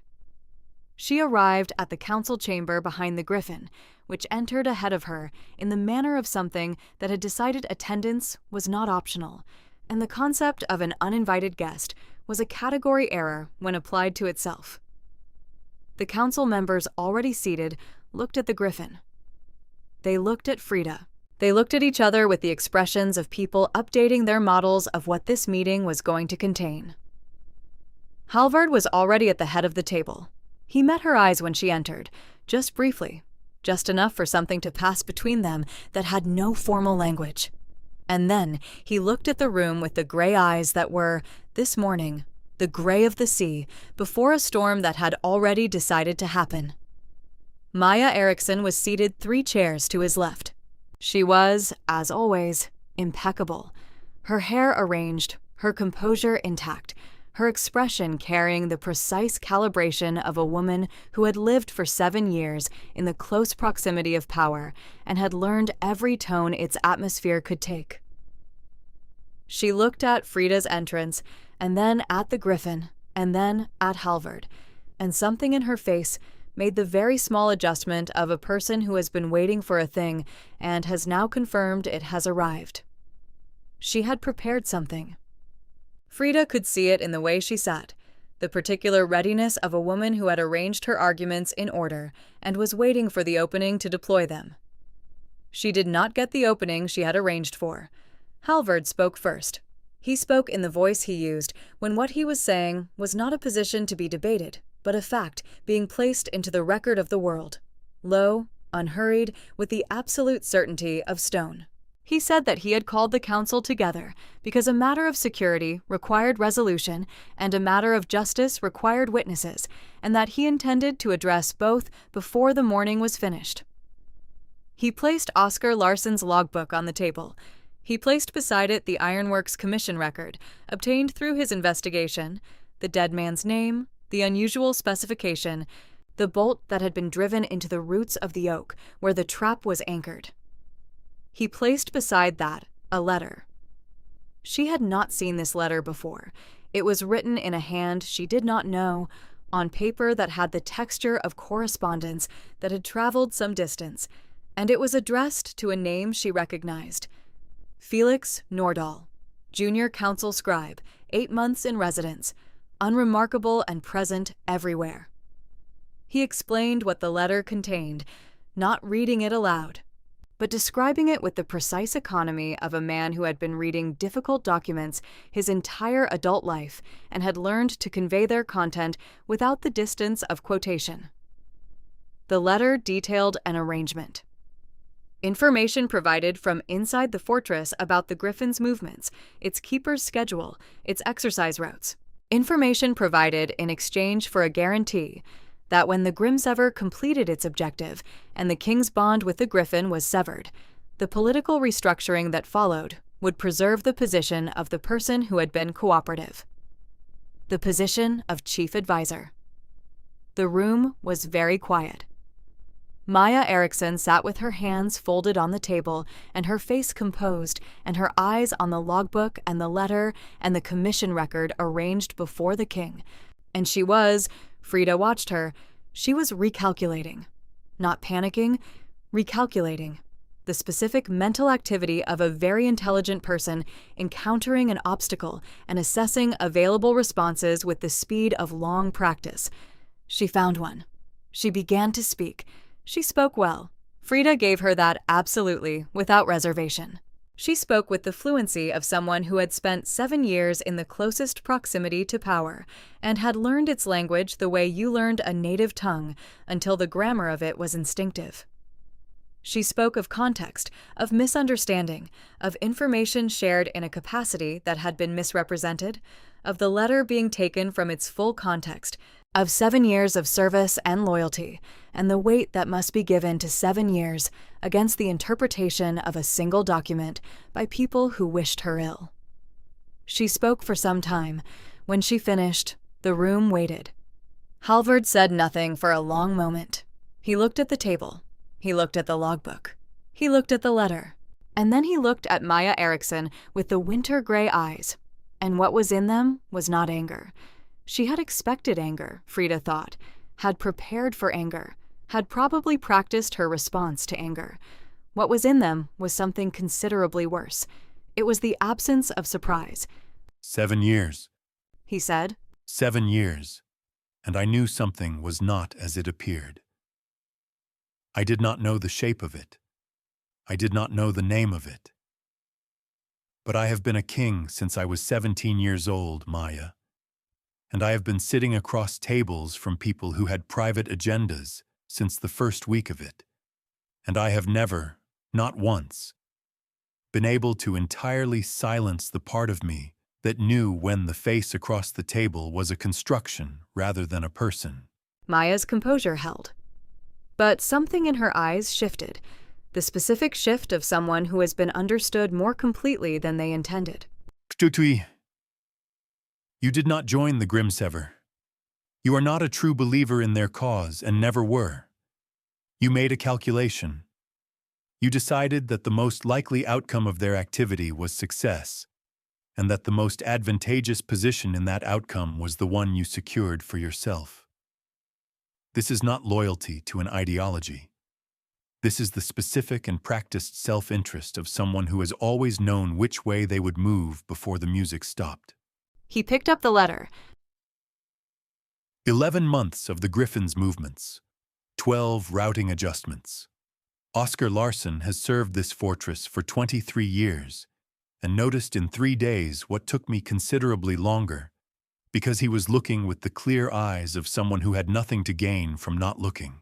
The trap that was placed in the northern forest, the one that would have crippled or killed the Griffin, that would have broken a bond that has been the foundation of this line's strength for generations, was placed there because you told them exactly where to put it. Silence. Then, from Maya, something Frida had not expected.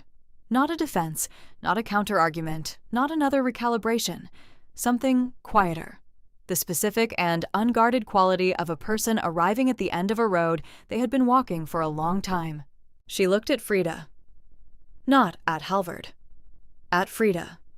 And what was in her face was complicated and human, and not, in the end, what Frida had been prepared for. It was not malice, not the cold satisfaction of an enemy finally revealed. It was something closer to the look of a woman who had made a very long series of choices and had arrived at their terminus and was, for the first time, looking at them all assembled without the architecture of self-justification around them. She looked at Frida the way one woman sometimes looked at another, across a distance of choices differently made. And then she looked away. Halvard called the guard. Felix Nordahl was taken from his room in the scribe's corridor without ceremony. He had, it emerged, been aware of the morning's council session, in the way that people who had been listening at the right places were always aware of things, and had begun packing. He had not finished. Emilia Lundqvist was found in the servants' corridor with a small bag and the expression of someone whose contingency plan had been overtaken by events. Both were taken to holding rooms that were not, technically, dungeons, but contained none of the ambiguities of Frida's initial accommodation. Maya Eriksson was not taken to a holding room. She was escorted by the same 2 guards who had stood outside the interrogation chamber on the morning Frida arrived to her own quarters, there to remain while the formal process of her removal from office was completed. She walked without assistance and without visible distress, with the dignity of someone who had decided that whatever came next, it would not find her diminished. At the door of the council chamber, she paused. She did not look at Halvard. She looked at Frida.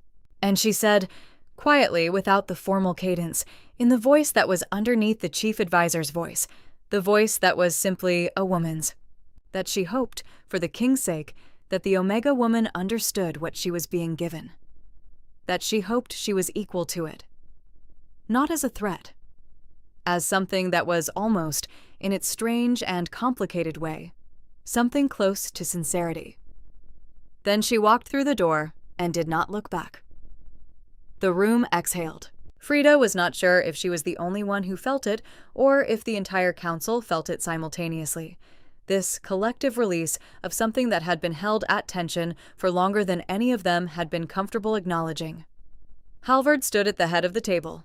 He looked at the remaining council members, at the faces of men and women who had sat in this room for varying lengths of time and were now in the process of understanding that everything was different. He looked at them with the gray eyes that were settling, slowly, from the storm-before weather toward something she had only seen in narrow paths and morning groves and a corridor with a particular quality of light. He looked at them, and then he looked at her. The remaining business of the council session took less than an hour. Halvard was efficient. She had observed this in him, the way he moved through necessary processes without the performance of deliberation, decisions made and directed with the quiet certainty of a man who had been making decisions since he was 17 and had learned that speed in the execution was its own form of mercy. What she had not expected was what he said at the end of it. The council members were gathering their correspondence, rising from their chairs, engaged in the specific, low-voiced exchanges of people processing a significant morning. The Griffin, which had sat through the entire session at Frida's side with the attentive composure of a creature that had attended many council sessions and found this one more interesting than most, was standing. The room was in the process of transitioning from formal to departed. Halvard said her name, not loudly, just her name, in the voice he used when there was no architecture in it. The room went still. The council members who had been in the process of leaving were suddenly in the process of staying without having decided to stay. The Griffin turned its head. Frida looked at him across the length of the dark oak table and the space of the morning's events and everything that had built between them over 15 days. He walked to her. In front of the Council of Stonebridge, the advisors and the scribes and the functionaries and the guard at the door, he walked the length of the table and stood before her, and he took her hands, and she let him. I have been a king for 20 years, he said, and his voice was the low, unhurried one, the one underneath the king's voice. And in 20 years I have made decisions by the thousand, some good, some not. Some that I would revise if the architecture of time permitted revision. The one I am about to make is not one I will revise. She looked up at him. The gray eyes were warm, fully warm, entirely warm, the sea in summer, rather than the sea in winter, and she thought she would remember this specific quality of them for the rest of her life. He said, I am asking you, not declaring, not directing, asking, whether you will have me, Frida Aldercrest, this fortress and everything difficult that lives in it, this kingdom and all its complicated weather, this man who is better at governing territories than understanding his own heart, and who has spent 15 days being educated in the latter by an omega herb doctor from a restricted forest, who talked to his griffin about a field mouse and did not hunch. Somewhere at the back of the room, someone made a sound. She was fairly certain it was Oscar Larson, who had been invited to attend as a witness and had the expression of a man deeply committed to appearing professionally composed. She looked at Halvard. She looked at the gray eyes and the long, dark hair and the face that was the king's face and the man's face simultaneously, and she thought about worn wool cloaks and moon-petal moss and her mother's cough and a trap in a forest and the sound a griffin made when it was content. And she thought about how none of this was what she had walked into the forest for before dawn 15 days ago, and how it was, in some way, she could not have mapped but could feel completely, exactly where the walking had been taking her all along. You are asking? She said. I am asking. Then yes. The room, the Council of Stonebridge Fortress, the advisors and scribes and the stablemaster, who was definitely not composing himself at the back of the room, received this in silence for one breath. Then something happened in that room that had not happened in the formal memory of anyone present. The Council of Stonebridge Fortress, collectively and without direction, made noise. Not the careful, measured noise of professional approval.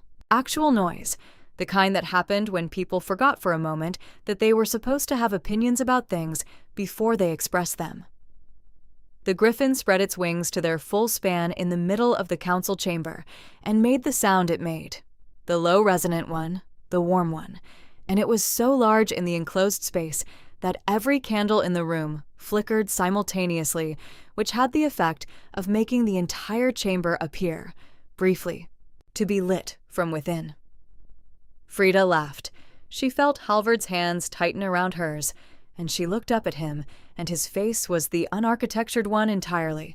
Nothing constructed, nothing managed, just the man, the actual one, looking at her with the warm gray eyes and the half-smile that was asymmetric and brief, and which she had been cataloging since the second time she saw it, and which she now understood she was going to be cataloging for a very long time.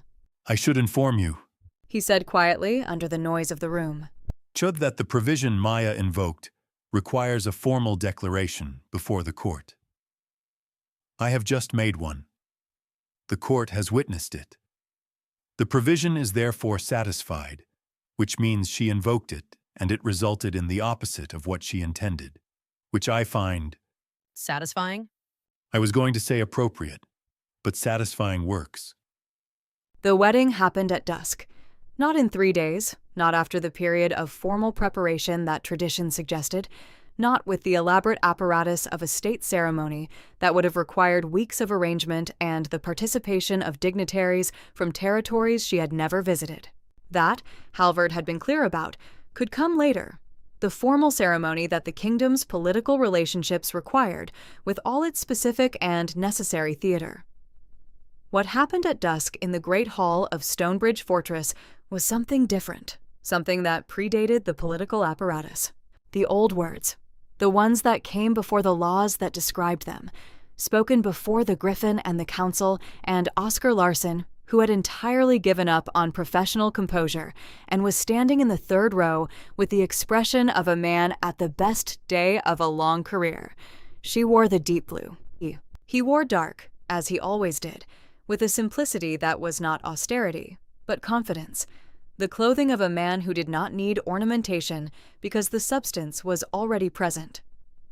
The old words were spoken by the fortress elder, a woman named Ylva Ekman, whose age was difficult to determine precisely, and whose voice had the particular quality of something that had been used for important things long enough that importance had become its natural register. She spoke them in the old tongue first, then in the common tongue. Then she looked at them both and said nothing for a moment, the way that very old people sometimes stopped and simply looked at things with the accumulated attention of many years.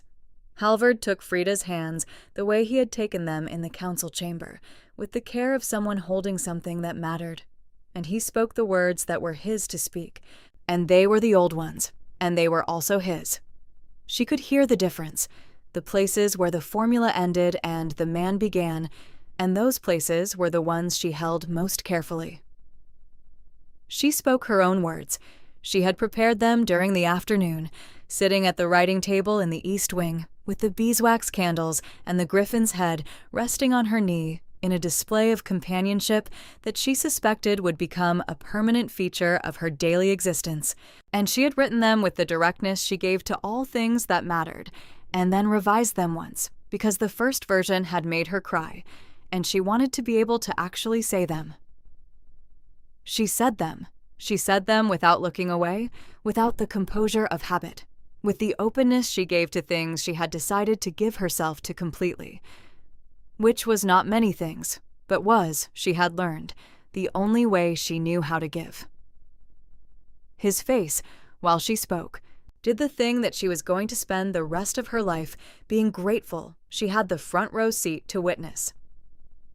Ylva Ekman pronounced them bound in the old manner, and the room did the thing it had done in the council chamber, and Oscar Larson was audible again in the third row, and the griffin's wings went up, and the candles flickered, and Halvard Stonebridge, King of Aldenmore, the most powerful alpha in the northern territories, looked at the Omega herb doctor from the restricted forest who had freed his griffin with a pry tool and talked to it about a field mouse, and he looked at her the way she had the word for now. And then he bent and pressed his forehead to hers. Just that. Forehead to forehead, his hands on her face, her hands over his. The noise of the room around them like weather around a fixed point. Frida Stonebridge, he said very quietly, in the voice that was only for her. She felt the name settle into her with the specific weight of something that had always been going to happen, and had simply been waiting for the right sequence of events. That is going to take some time to answer to naturally. I have time. As it happens, she said.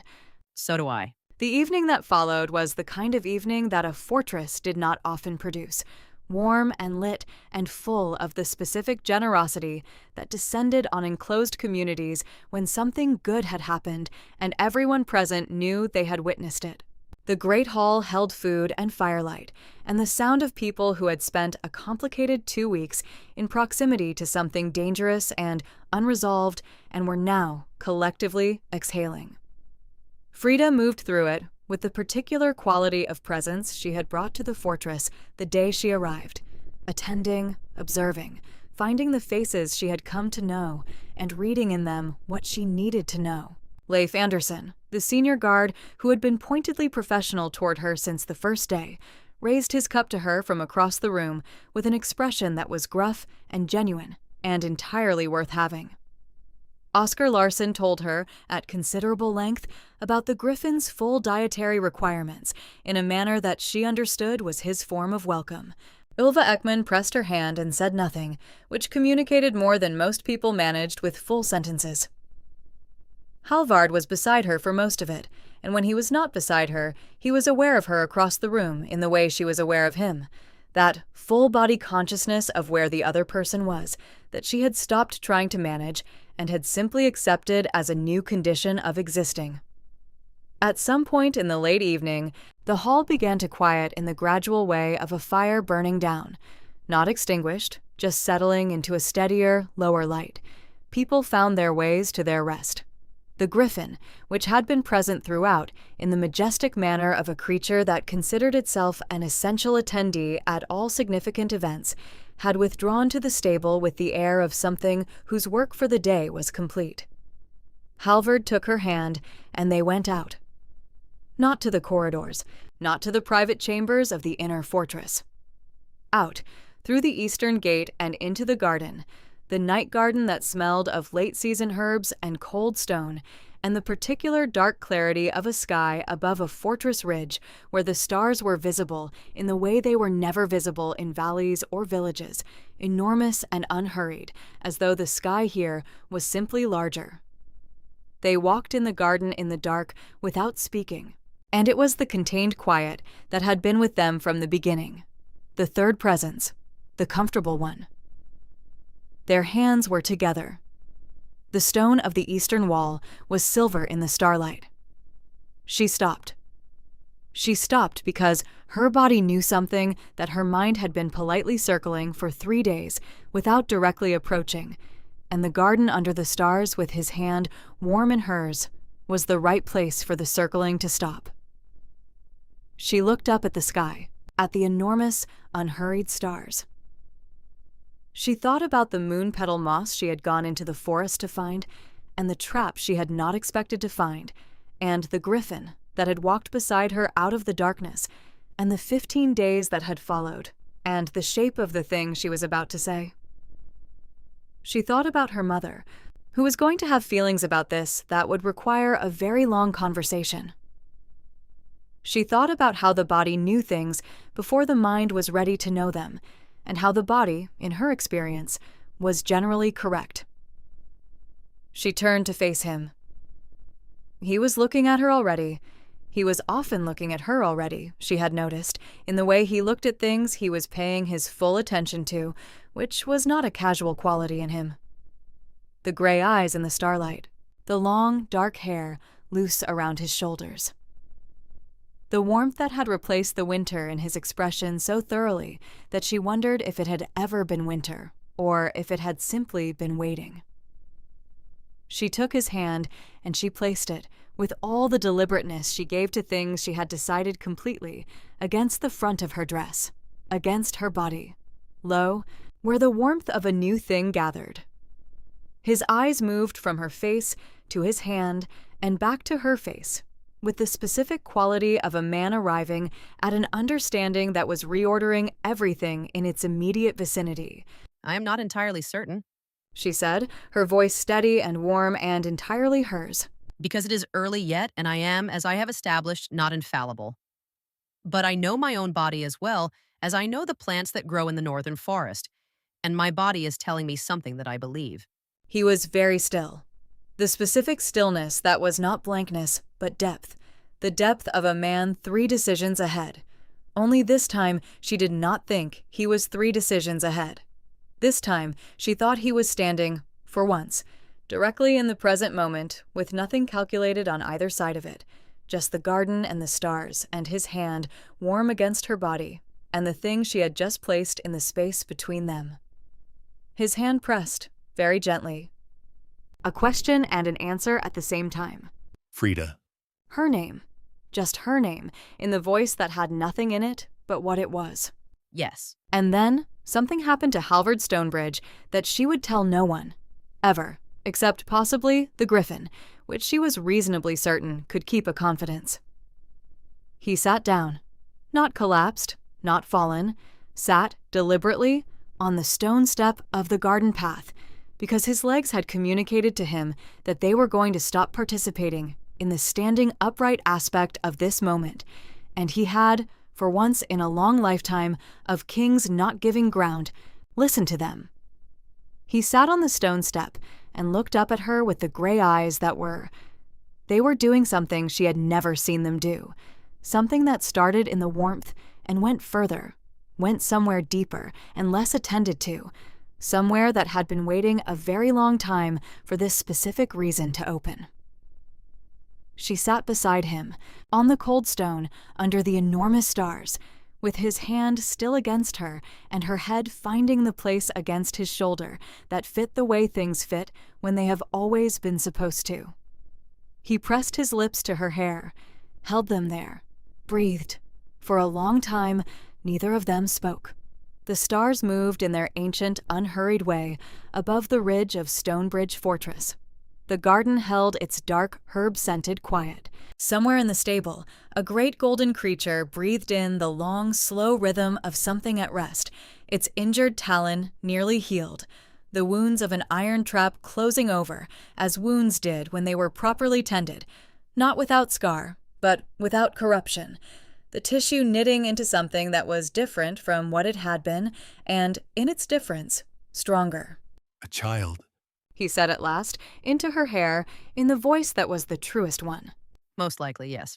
nigh in this fortress. Unless you have strong opinions about alternative arrangements.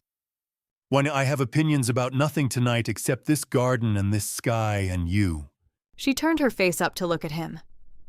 The gray eyes, close, warm, full of the thing she had the word for, and the thing underneath the thing she had the word for, and the thing underneath that, all the way down to whatever it was in the center of a man like this. The part that had been a 17-year-old king in a terrible summer. The part that had a griffin break his council window and accepted the gift of it. The part that had stood in a cold courtyard with a cup of elderflower tea and waited. She reached up and put her hand against his jaw, the way she had in the corridor. The same gesture, the same care, the same directness. Halvard, Yes. you may feel it now before you address it. He turned his head and pressed his lips to her palm, the way he had in the corridor, and she felt it pass through her from her hand to her chest, to the warm, low place where a new life was gathering its first quiet intention. Then he wrapped both arms around her, there on the cold stone step under the northern stars, and he held her with the specific completeness of a man who had been holding things at arm's length for a very long time, and had finally, on a garden step in the dark, decided that the holding close was no longer something he was going to defer. She let herself be held. She had always been, a woman who held things. Her mother, her work, her herbs, and her knowledge, and her stubbornness, and her worn wool cloak. She had held so many things for so long. She was not very practiced at being the thing that was held. She was, she decided, willing to practice. Above them, the stars continued their unhurried business. Inside the fortress, the last lights of the evening were going dark one by one. The garden was cold and silver and still, and in it a king and a queen sat together on a stone step with something new between them that had no word yet but did not need one. Some things were understood before they were named, the way the griffin had understood, before anyone had said anything, the way the forest had known before dawn, the way the old stones of Stonebridge Fortress seemed to know now, settling into the night with the particular quality of a structure that had held many things and recognized this one as something it intended to hold for a long time. The griffin, in its stable, shifted in its sleep. And in the garden, against the shoulder of a king who was learning the precise dimensions of a happiness he had not planned for, Frida Aldercrest, Frida Stonebridge, closed her eyes. And for the first time in a very long time, she was simply, fully, unreservedly at rest. We'd love to hear your thoughts on this beautiful love story. Let us know what you thought of this tale full of emotions and surprises. Tell us your name, where you're watching from, and rate this story from 0 to 10 if it touched your heart. And if you enjoyed the plot, don't forget to leave a like and subscribe to the channel so you don't miss the amazing new stories coming soon. See you next time.